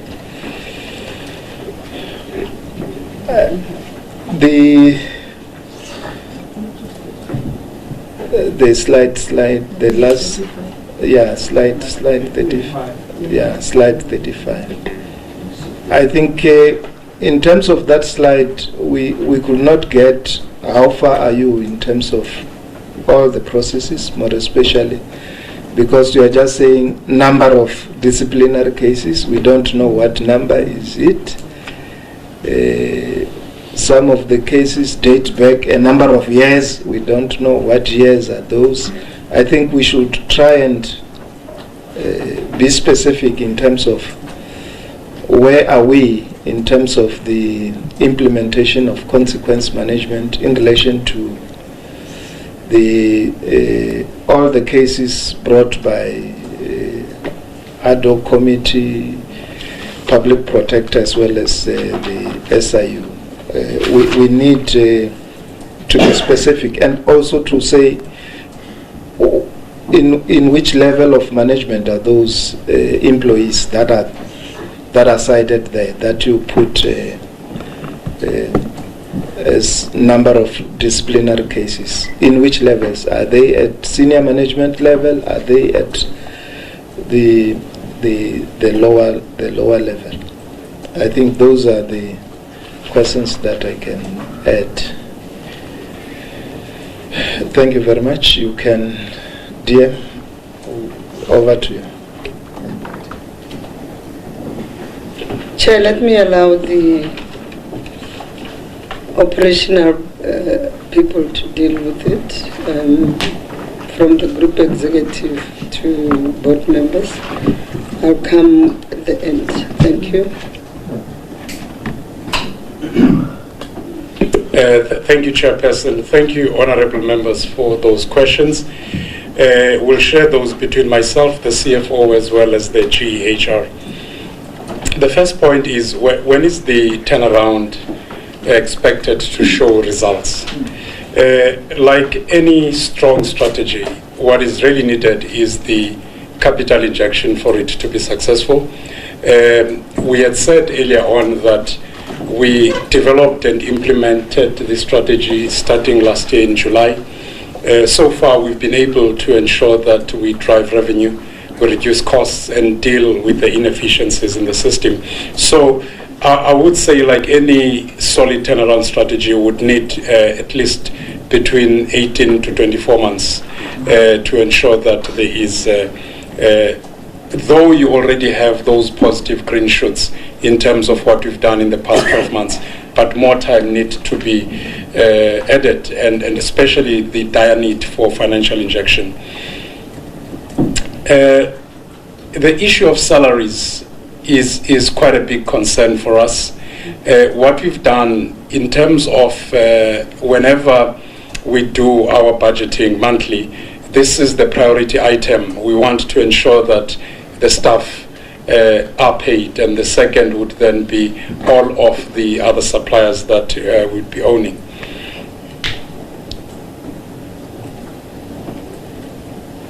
The other question was what was done differently in 2013 and 2014 that there was profitability. As Yolandi had said earlier on, if you look at those years, those were the years where there was no investment in content. So that growth, the profitability that is showing, it does not take into account that these are the years that we did not invest from a content point of view. Black on Air, what are the time frames? The SABC team works very hard in ensuring that this does not happen. They're very dedicated, and they ensure that in executing their duties in the need to ensure we fill the mandate, this does not happen. And we've done our bit, but what does worry us is that investment, for example, or lack of investment in maintenance, it results in all of the incidents that we've seen in the past couple of months. How much airtime was not sold? I know this is competitive information, but I think we can share. Year on year on TV, for example, we were able to convert about 3.5 billion. But the unsold inventory, the total inventory for TV would be at about 11.5 billion. So you can see that the conversion rate is very low. On radio, we are at about 1.9 billion. And no, it's 9 billion altogether, but the conversion is about 1.6, 1.7 annually. So there's a huge gap from an unsold inventory point of view, both in radio as well as in TV. Then the other question you ask, the over-reliance on commercial engagements with advertisers and clients, that specifically refers to the fact that the public mandate costs are very high, and hence there is a need to review the funding model of the SABC going forward. The other honourable member asked a very pointed question, do we believe in our own plan? Yes, indeed we do. If it were not for this plan, we would not have been able to keep the SABC afloat in the past 12 months. As I had said earlier on, despite the need to re-inject capital to sustain us. So we do believe in this plan. I think most importantly, there is a very aggressive team that works on the implementation plans to ensure that the SABC succeeds.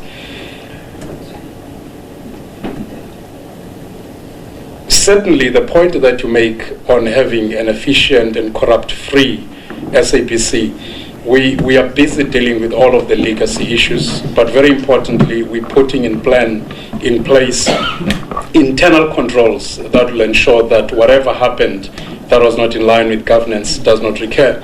One of the things that we're doing now, there is a huge investigation to look at sales, pointing directly to how much revenue has the SABC lost through some of the malfeasance that we've seen in the organization. And then you request details in terms of revenue sources and how we've been able to get additional revenue. We have something called Adventure, which is a new income stream altogether. We're looking at monetizing. If you look at Ukhozi FM, we have close to 7 million listeners. And what we've then done is to bring about merchandising, whether it be T-shirts, Imbadada or caps, and that is an additional source of revenue for us as we continue on the journey of making the SABC financially viable.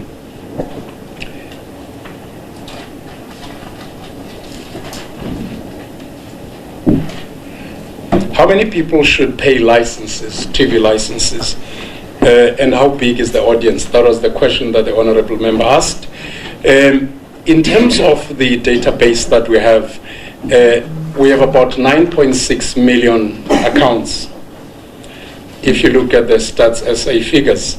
However, we only have 2.2 million South Africans that are paying TV licenses, and 455 of those are doing it in installment terms. So as you can see, the gap is quite huge, and these are some of the things that we're engaging with the department to say how can government also help us to make sure that we maximize that side of revenue.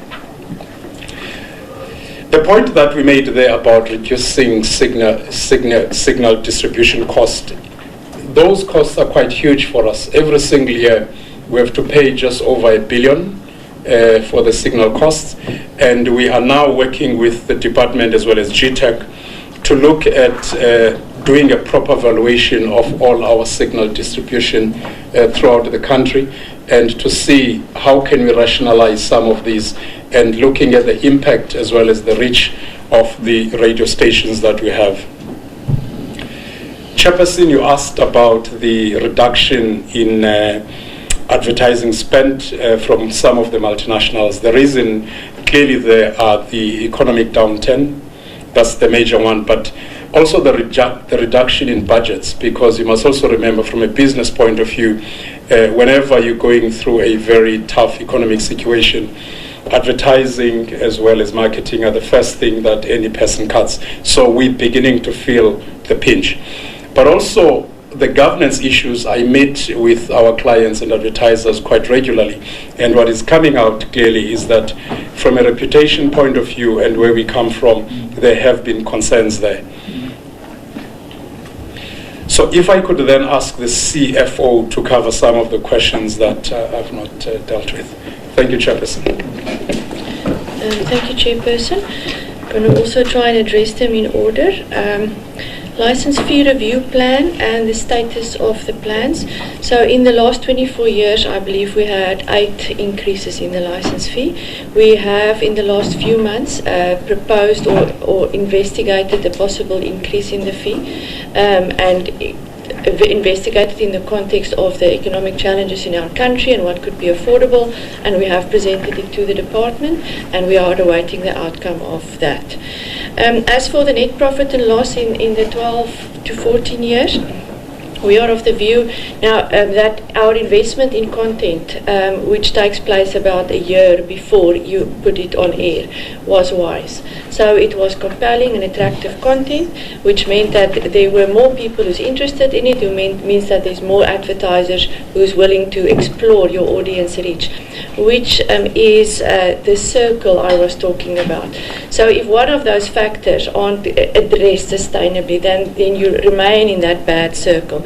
So we think that is what happened in those good years, the quality of the content that we acquired. With just to add to the comments on Black on Air, what we do in terms of the cash management and the priorities of activities in the organization, if you look at the maintenance and the Kpis investment that we do, is to ensure that we invest it in the facilities that is necessary to prevent Black on Air.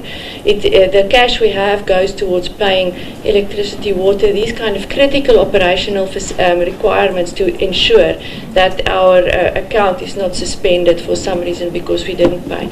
So that is part of the effort, the team and the tremendous work they do, as well as how we apply the little bit of resources in terms of money we have.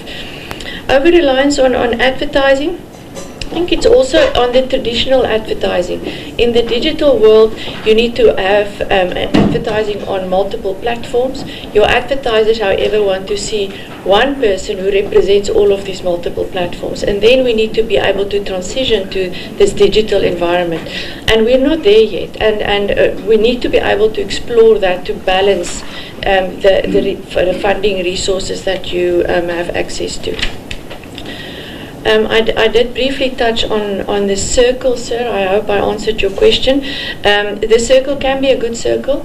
In our case, if we can't invest in content, audiences go, advertisers go, and then the circle repeats itself. And we are trying to get out of that circle. Other sources of revenue, the CEO has touched on that. We're exploring specifically the opportunities that technology gives you, working with various mobile service providers in country and across the world. So numerous opportunities there. In our account, ma'am, you wanted to know what's in our account today. It should be approximately 200 million rand. By Friday, we should have about 75 million rand left in the account. On the efforts to grow revenue, I've touched on that. On CPIC, so the first request for information came in December last year.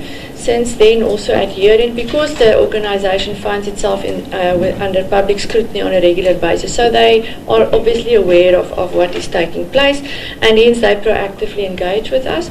We try to keep them abreast of the latest status of our funding requirements and the progress that has been made, literally monthly, as I indicated in the main presentation.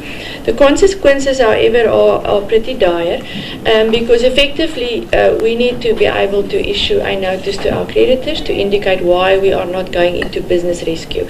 We are what is defined as financially distressed, and in terms of the Companies Act, you are supposed to execute or issue these notices. Or the other alternative is declare liquidation, which is a threat also that we have on a daily basis should one of our creditors no longer be able to support the organisation. So this is that specific environment and the challenges it presents the board of directors and the management on a day-to-day basis when we commit to buying something, acquiring a service, engaging with our content service providers, and we can potentially be seen to be doing it recklessly because we don't know if we will be able to pay them when we have to pay them. So, but we keep CIPC involved, and so far I think the relationship it reflects that they are also waiting together with us for where the future will take us to. On the reducing and signal and distribution, just to add to what the CEO said, so we are working closely with Centec also with respect to payment. You requested, sir, what happens with the amount of money that we owe them. We have a very close and strong relationship with the management of Centec. We speak literally, myself and the CFO speak weekly. So we understand each other's challenges and we try to find ways to help each other when the one needs the other. But we're also working on more analysis around the cost elements in that structure to be able to optimize it all the while trying to ensure the financial sustainability and viability of both of the entities.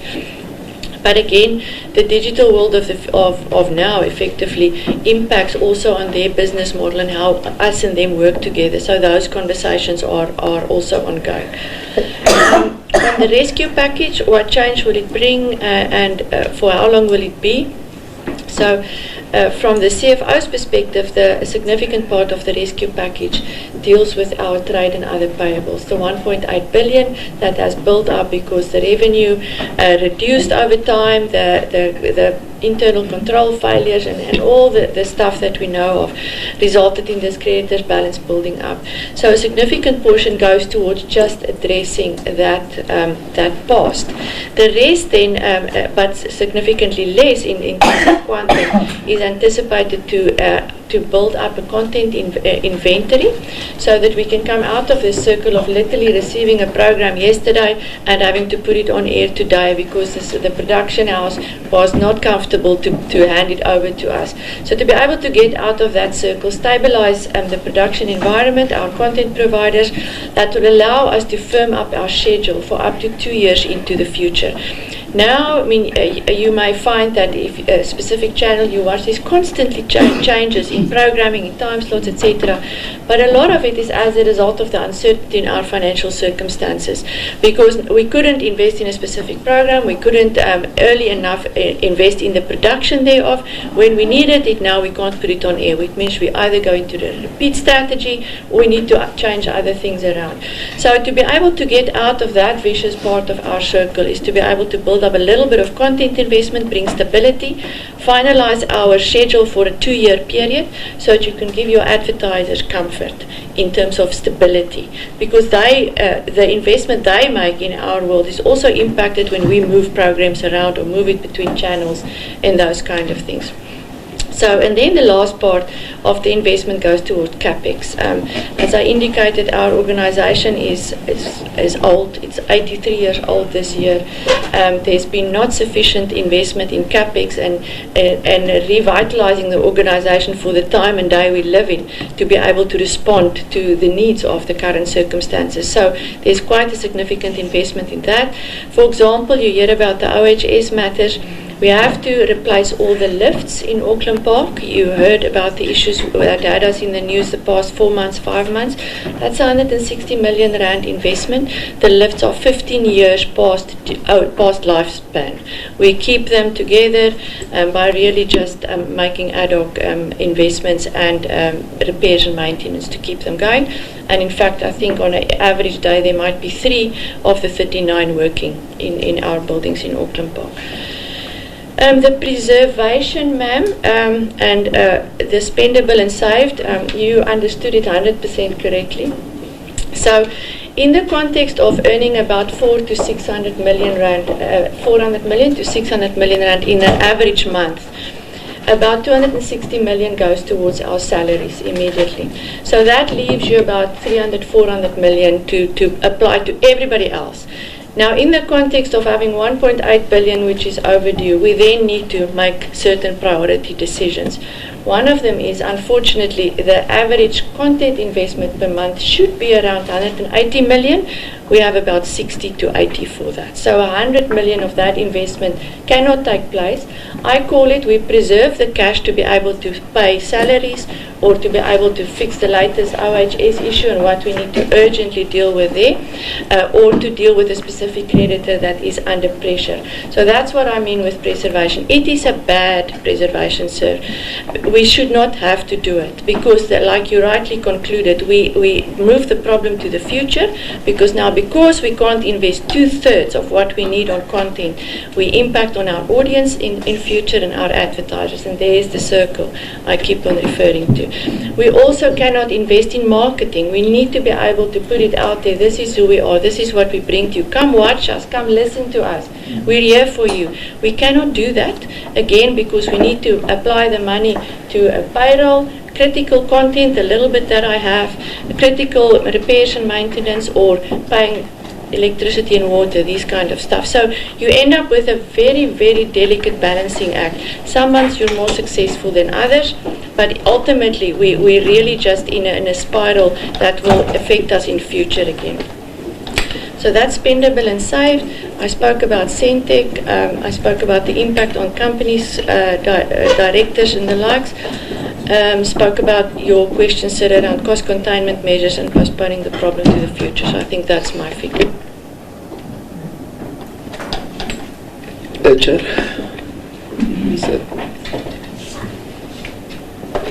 Yeah, we can.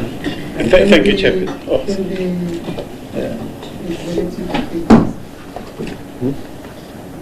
Yeah, you can continue.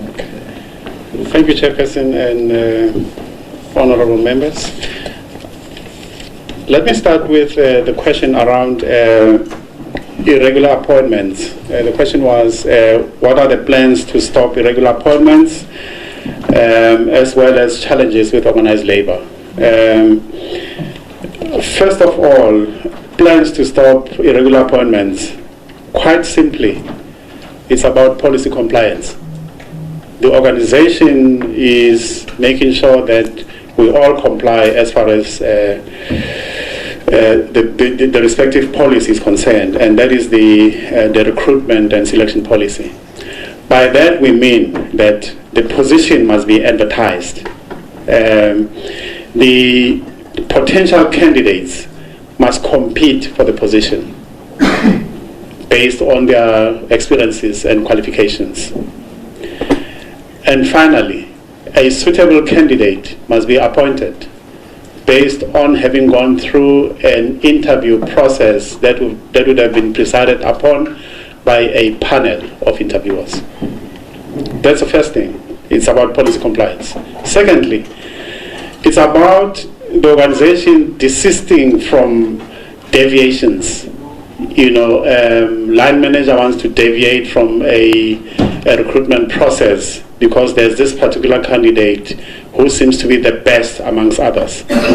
We cannot allow that, because you will not know that the candidate is the best until you let the candidate compete alongside the rest of the candidates. That's the plan to stop irregular appointments. There might be other things that might characterize this process. Challenges for organized labor, of course, we're going to encounter challenges with organized labor.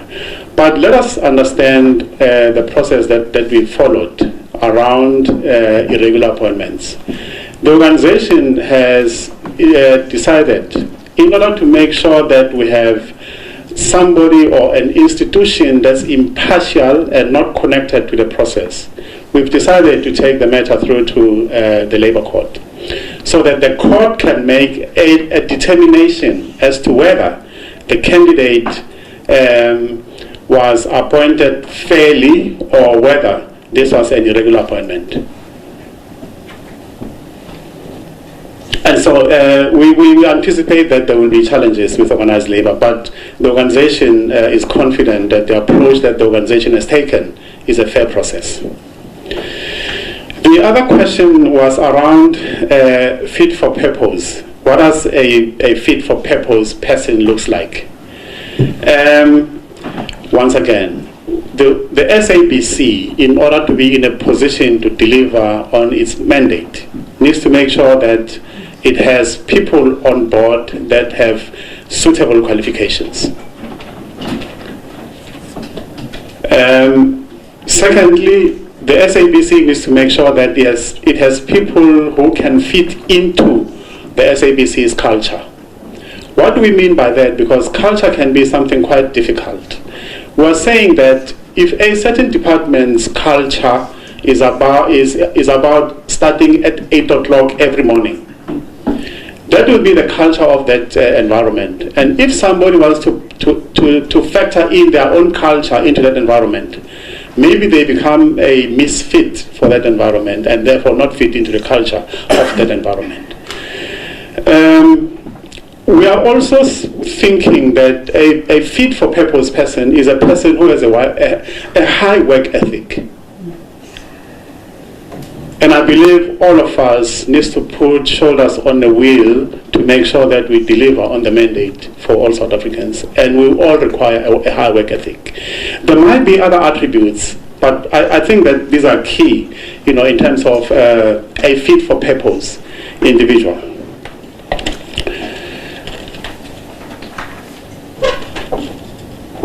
There was also a question around whether there's a relationship between the insolvency of the organization vis-a-vis people who are acting positions. I think there might well be the case because, and it's very difficult for me to say this, precisely because we advertise positions, we interview people who may be suitable to join the SABC. But uppermost, in their minds is the fact that what I've seen as a candidate in the public domain is that the SABC's financial situation is not on good standing at the moment. Will it pay me any dividends if I join the SABC at this point in time? We have seen people basically declining, our invites for interviews purely because of the issue of the SABC's financial situation. So I would want to imagine that there's a relationship between insolvency and people's readiness to want to join the SABC. And that being the case, we therefore find that we find quite a lot of people in acting positions. Let me then go to the issue around, and I know, Chair, you highlighted the fact that there must be specificity in terms of the disciplinary cases that we're dealing with. If you bear with me for 1 second, I'd like to give you, Chair, the DM, as well as the honourable members, some of the specifics pertaining to the cases that we're dealing with.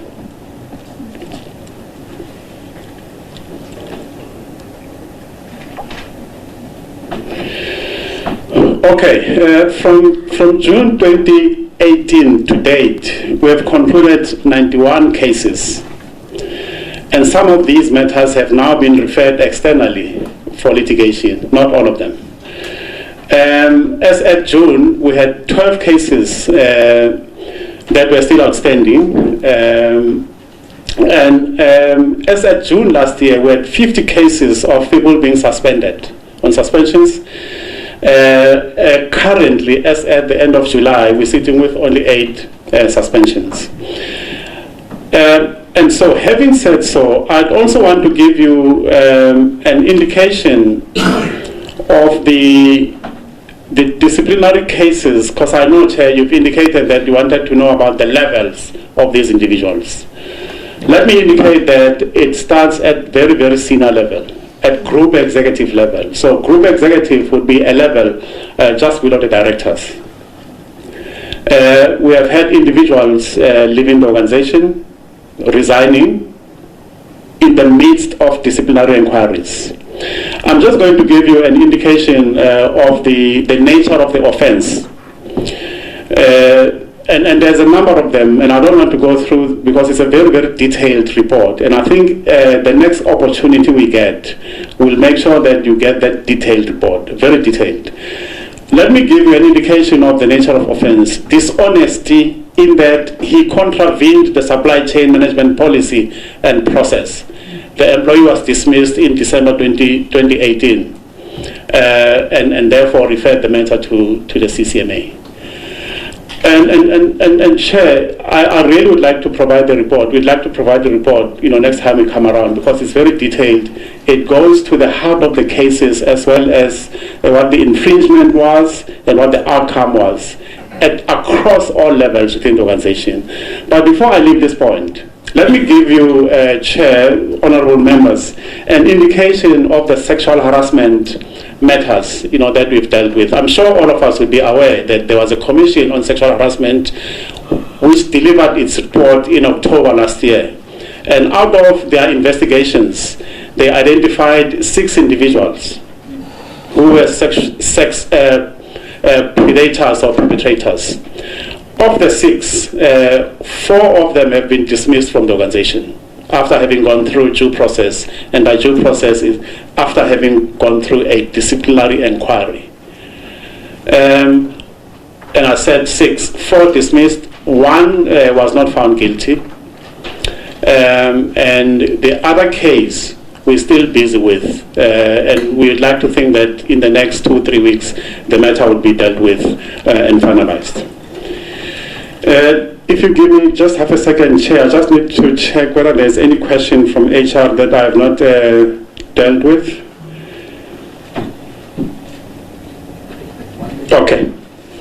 Oh yes, sorry. The issue of, we've indicated in the report, I think it was slide 35, and I think honorable member wanted us to be absolute in terms of the numbers and not say more than 180.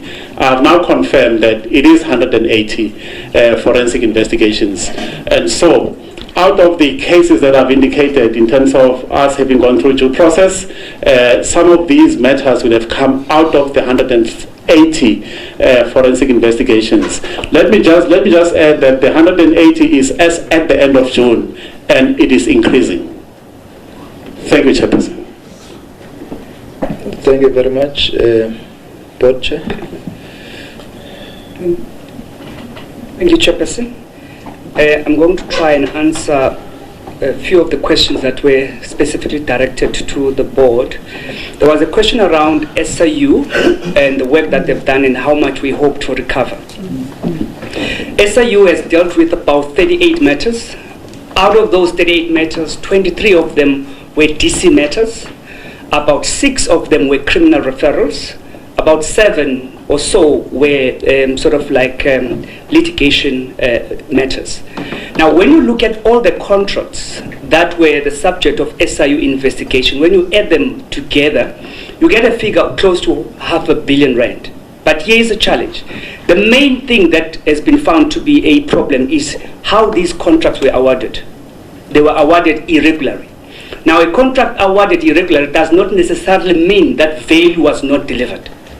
So to hope that you'll recover the full amount is not correct. Because maybe, you're sitting on that chair, it was procured wrongly or irregular, but you're sitting on it, so the value was delivered. So it becomes a very long, prolonged kind of a litigation matter around these issues. But of course, there are other cases that involve certain individuals where we're trying to recover some money from these individuals. It becomes very hard then to tell because it becomes a litigation process, and sometimes courts takes long to finalize this matter. So we are hoping that once there is a special court that deals with SIU matters, we might see some traction of fast tracking of these issues. So that's the work that has happened. But I must highlight that in us pursuing all of those, we need to pay SIU. And if I look at what we've paid the SIU from the last 2 proclamations that we have, starting from 2017, 2018 to now, we've spent over 22 million rand with SIU. And that's a factor that we are looking at now, support to say how much are we spending, how much we hope to recover. But what complicates it, the most important thing is that these are irregularly awarded kind of contract. But that's basically the essence and the work that the SIU has been driving for us. There was a question around what do we need politically to change the SABC? It's a very interesting question. Every shareholder has a responsibility to recapitalize their business. So we are expecting government to recapitalize SABC, and that's what we need. We need that support because there is also a public mandate that SABC is expected to deliver on. Now, that public mandate, it needs to be then resolved so that we are able to satisfy what is expected of the SABC. So politically, we really need that. But there's some of the things that has compromised the ability of the SABC to be financially viable. This talks to policy issues, regulatory issues, and legislative issues. The issues of mass carry, for an example. I mean, the fact that our 3 channels, SABC 1, SABC 2, SABC 3, can be used by other players and make money out of it because it's got very popular programming in it, but we are not being paid for it. That issue needs to be relooked at. And it's comforting that the regulator has agreed to look into the matter of the mass carry. There will be a public or a sort of process where public can comment on it. So that's one. Issues of sports rights and how sports rights are administered is one of the things that has made it very difficult for the SABC to be financially viable. I did indicate that out of the 480 million rand losses that we had, of course it's still being audited, about 400 million of that is as a result of sports rights. So reality is, it means there's something that is really not working well for us in that area. We touch on the TV license. I mean, South Africans are able to pay, for example, subscription of 99 rands a month or so for other services. But the SABC, you're paying under 70 cents a day. Considering the 19 radio stations that we have, about 4 or 5 TV channels that we have access to, 3 being SABC 1, 2, and 3, is that 70 cents still fair for what SABC is delivering? More especially because the executive have explained that we have to compete. About 85% or so of our revenue comes from what we call commercial activities, which means we have to go compete with other people who don't necessarily have the burden of the policy constraints that we're operating under, but as well as the public mandate that every South African expects from the SABC. So we would expect politically to be supported in getting reforms from policy, regulatory, and legislative issues. But one important thing is the independence and the impartiality of the SABC. It needs to be understood and be supported. And when we talk about what support we need, really, if all South Africans, all players can accept what is the role of the SABC and support SABC in delivering on that mandate, it will be great. There was a question around how you're going to deal with political interference. Interference comes in different forms. I don't want it to be restricted only to political interference. There is commercial interference, where certain players will come with certain things that benefit them at the expense of the SABC. So I wouldn't want us to constrain or limit it to politics. Of course, there is political interference, all right, which was investigated by Dr. Flower. The report was released publicly just to share and show South Africans what have gone wrong. So the approach we've taken as the SABC is that we'll confront our past, be open about it, take ownership of it, and deal with it. And part of it, at the heart of it, is getting the right, competent, credible employees playing the key roles, putting systems in place like the Group CEO has touched that. We're putting systems to ensure governance and full compliance with what is expected of the professionals. We expect our people to do their work without favor, without fear. And by creating that environment that is enabling, it will then create an environment where people can continue doing what is right. And the honest truth is, in spite of what SABC has gone through, I mean, when you look at the report that was produced by Dr. Solwe, a lot of work has been done. The fact that when you look at the report by MMA, it says out of about 3,127 or 37 items that they evaluated or analyzed, 99% of those items were found to be balanced and fair. It shows that SABC is turning the corner. There is more credibility in what we do. Our people are more confident to be robust whenever they get into interviews and doing what they are expected to do. So we are turning the corner. Dear. Thank you, Chair. Just a few comments as we draw towards conclusion. I think there are indications where the Group CEO and the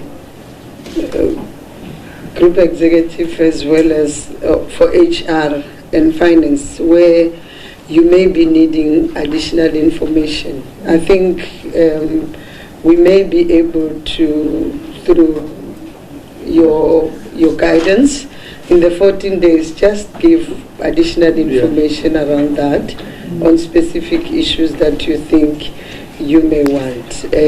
That information is readily available, and that's what we can also do. And I think Group CEO, just to take them on board, even on vacancies in provinces and how what has been prioritized, which you guys are in advertising internally, whether that also affects provinces, so that in their work of things, because they would normally do site visits. I mean, if you look at now, the NCOP is the one that is more active now. Many of the NA people are doing site visits, so they would do those kind of site visits.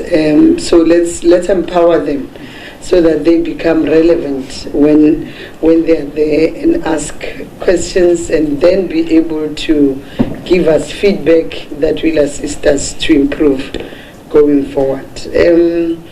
I think, Chair, they have broadly responded to quite a number of things. Safe to say that on issues of policy and regulatory review, we are constantly in touch with each other, because there are areas where some of the policies have to really be looked into, and that's what the Minister has been saying, that now that we are given a responsibility to drive the fourth industrial revolution, we have to look at enabling legislatures that can also assist our entities to work around that. I think, and this is what I would also encourage with our executives from SABC, that as we respond to the committee, we must also show how we're able to share information with other entities. Centec, for instance.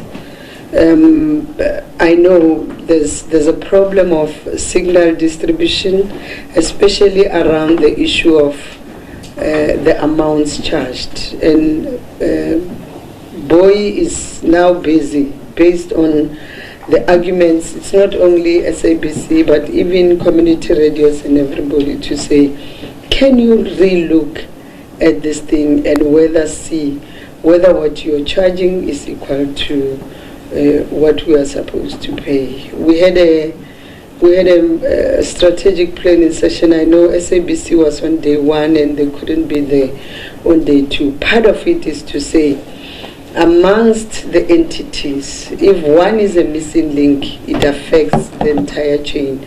So how do we assist each other so that whatever that happens with another entity does not bring unintended consequences to another entity? So those are the kind of things we're looking at going forward, including what the chair spoke to of ICASA, the must carry policy. It's one of the things that it's priority on the agenda of ICASA, so that can be looked into, because it's also bringing unintended consequences. So there are broader issues that our entities, and I think that's what also informed the reconfiguration of the departments, because remember, communications was this side, ICASA reported to us, and it had to report on DTPS on other things. And now that we are aligned, it's easy for even our entities to engage in a more improved and better manner. So I'm just saying they should also show some of those progresses that we are making. I think, Chair, the reason why the Minister of Finance, our Minister of DCDT, and the GTEC specifically are sitting on this issue of ensuring that the SABC becomes viable and there's capital injected if they are able to meet those requirements, is precisely to make sure that we do not appoint board members and then make them delinquent at the end. So the issue of insolvency and other things, it's something that we'll jealously guard, because we invited these people through Parliament and we would want them to make our entity viable. So there's no way that we can really push them to become delinquent directors. So it's something on top of the agenda, and that's why the minister from time to time, whether finance or our ministry, cannot turn a blind eye on what is happening in the SABC. And I think that's the message all of us must carry, that we can't really push the SABC to against the wall.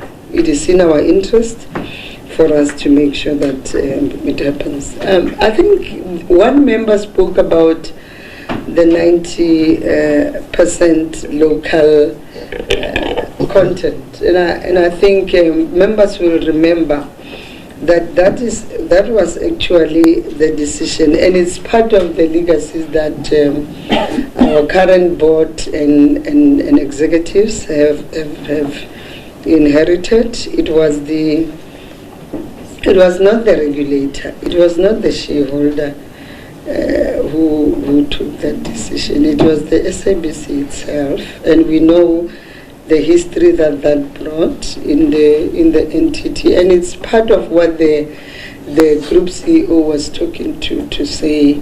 These are legacy issues that they're grappling with to correct and make sure. I'm not saying they are also correcting the 90% whatever, but I'm just saying it's some of those things that brought the situation where it is, and how they go around it. It's something that they will share with the shareholder. They will also share with members of Parliament, including the Select Committee. But those are some of the things that may have brought the situation where it is. Thank you very much, Chairperson.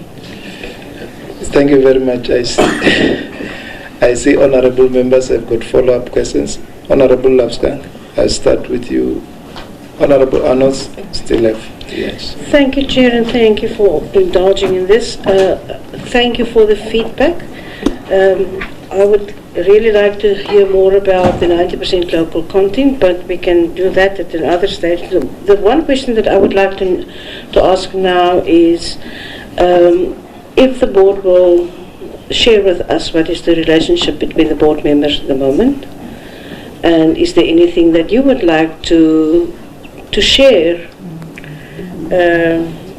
with Parliament? Thank you. Okay. Honourable Anas.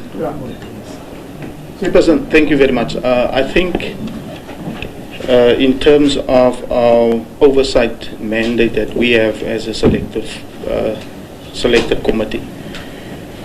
It's important also for us as the committee now to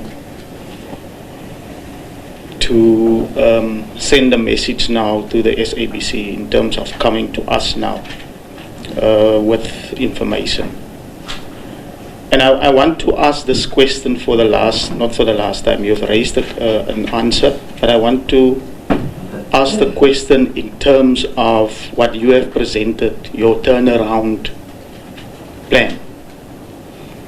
You said now you have implemented from last year, July, and then you need 18 to 24 months to get the SABC out of the mess that they are in. Are you confident in saying that that is what will happen? Thank you very much. Honorable Ndise. No, thanks, Chair. Chair, I just need a clarity because when the chairperson of the board presented, he mentioned that 91 cases were referred to SIU and it was finalized, and then 7 from that 91 it was a criminal cases. So I just want to check if it's a criminal. Did you refer them to prison or what? Did they were arrested? And again, you pay 22 million to SIU for investigation, to investigate all those irregular appointments of tenders and so on. But at the end of the day, what did you receive?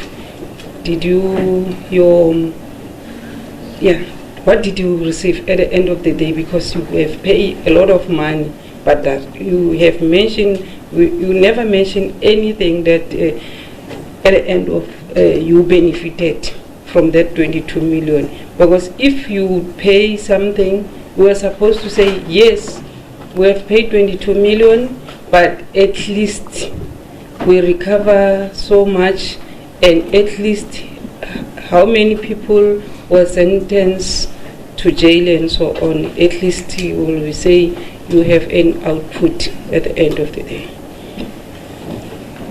Yeah, those are the follow-up questions. DM, how can we assist as the select committee? We can't call you here and we you don't tell us how we must assist you, because it is in our interest as well as the select committee that the SABC becomes functional. And what are those glitches in terms of, say, requirements by National Treasury? What are those challenges?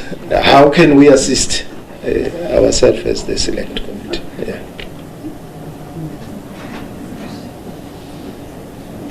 So you guys are responding to the initial ones? Yeah.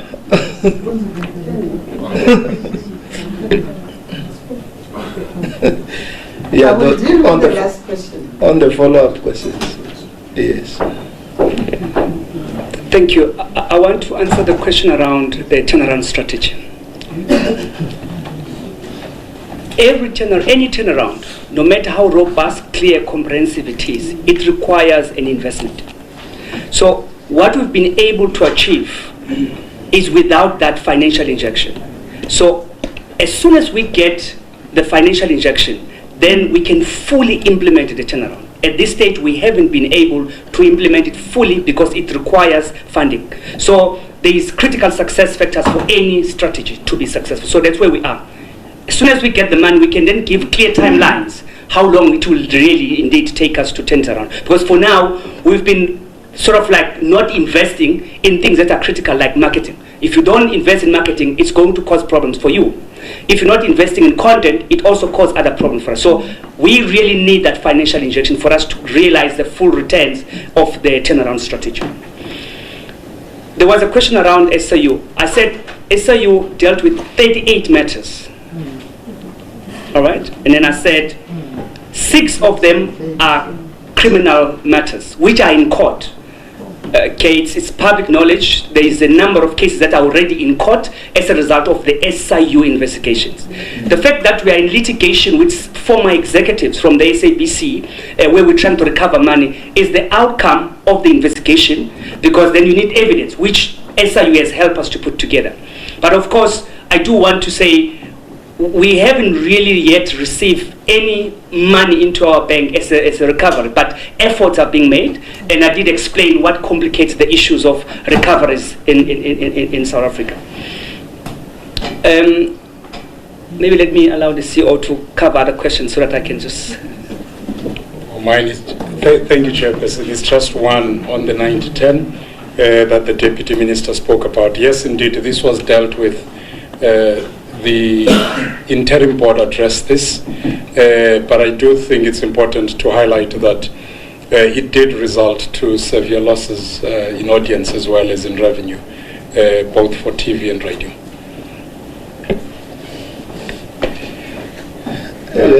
You're still following up. Honorable. No. Chairperson, I think I need clarity, because I've written down what the CEO has said now about the 18 to 24 months after the cash injection or the injection. I've written it down. So that is why I'm asking. Because we don't want to come here over 2 years, 3 years, and then you are still facing the same challenge. You got the bailout, you are away, and then you come for another bailout. That's what you mentioned here, 18 to 24 months. And I think we must record it, because in terms of, I've mentioned our oversight role that we have, in terms of holding you accountable for what you have said. Thanks. Honorable Stank, did you have a follow-up? You are okay. No, Chair, I'm still waiting for the answer from the board. I raised the question that I haven't answered yet. You didn't answer. The tensions amongst yourselves, that's what you asked. Oh, it's, yeah.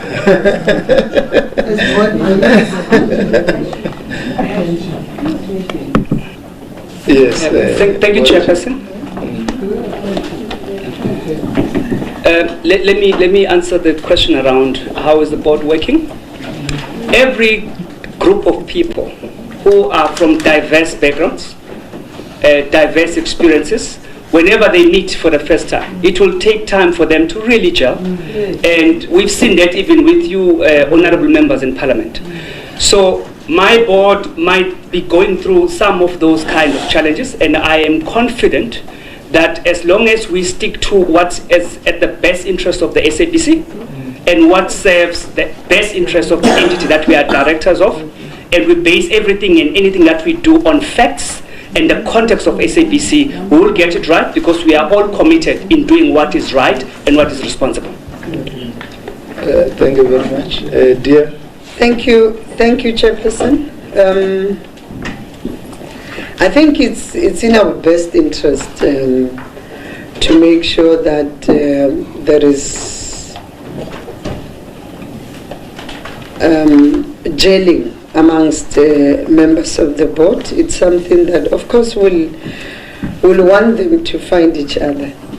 That's one of the things. That's the space we'll give them to try to work amongst themselves, because they shouldn't be friends. They shouldn't be. They have a bigger picture and a bigger mandate of stabilizing the entity and taking it to glory. That's the one thing that we want to see happening. Chair, you asked a very profound question. How does the Select Committee assist in this regard? This is what I normally share with members of Parliament, Chair, especially because from the history that some of us had in the 5th Parliament, when we dealt with the issues of SASA,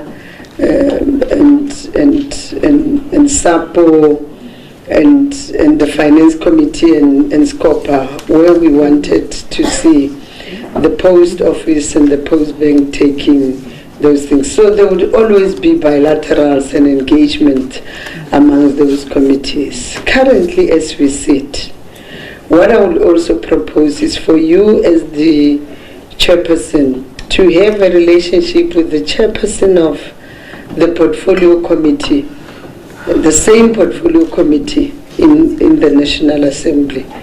But also amongst yourselves, nothing stops you from calling the portfolio committee on finance and treasury in particular to say, what are these things that GTEC is talking about, the conditionalities, how do we go about, is the Department of Communications and Digital Technology able to assist the SABC to meet those requirements so that we don't come back from what the Honorable Member was saying, that we'll always point fingers at each other. So find a way of you sitting together with the Standing Committee on Finance and then invite National Treasury and say, what are the things? Bring GTEC, bring ICASA on other things, bring Centec and say, but Centec, is the signal distribution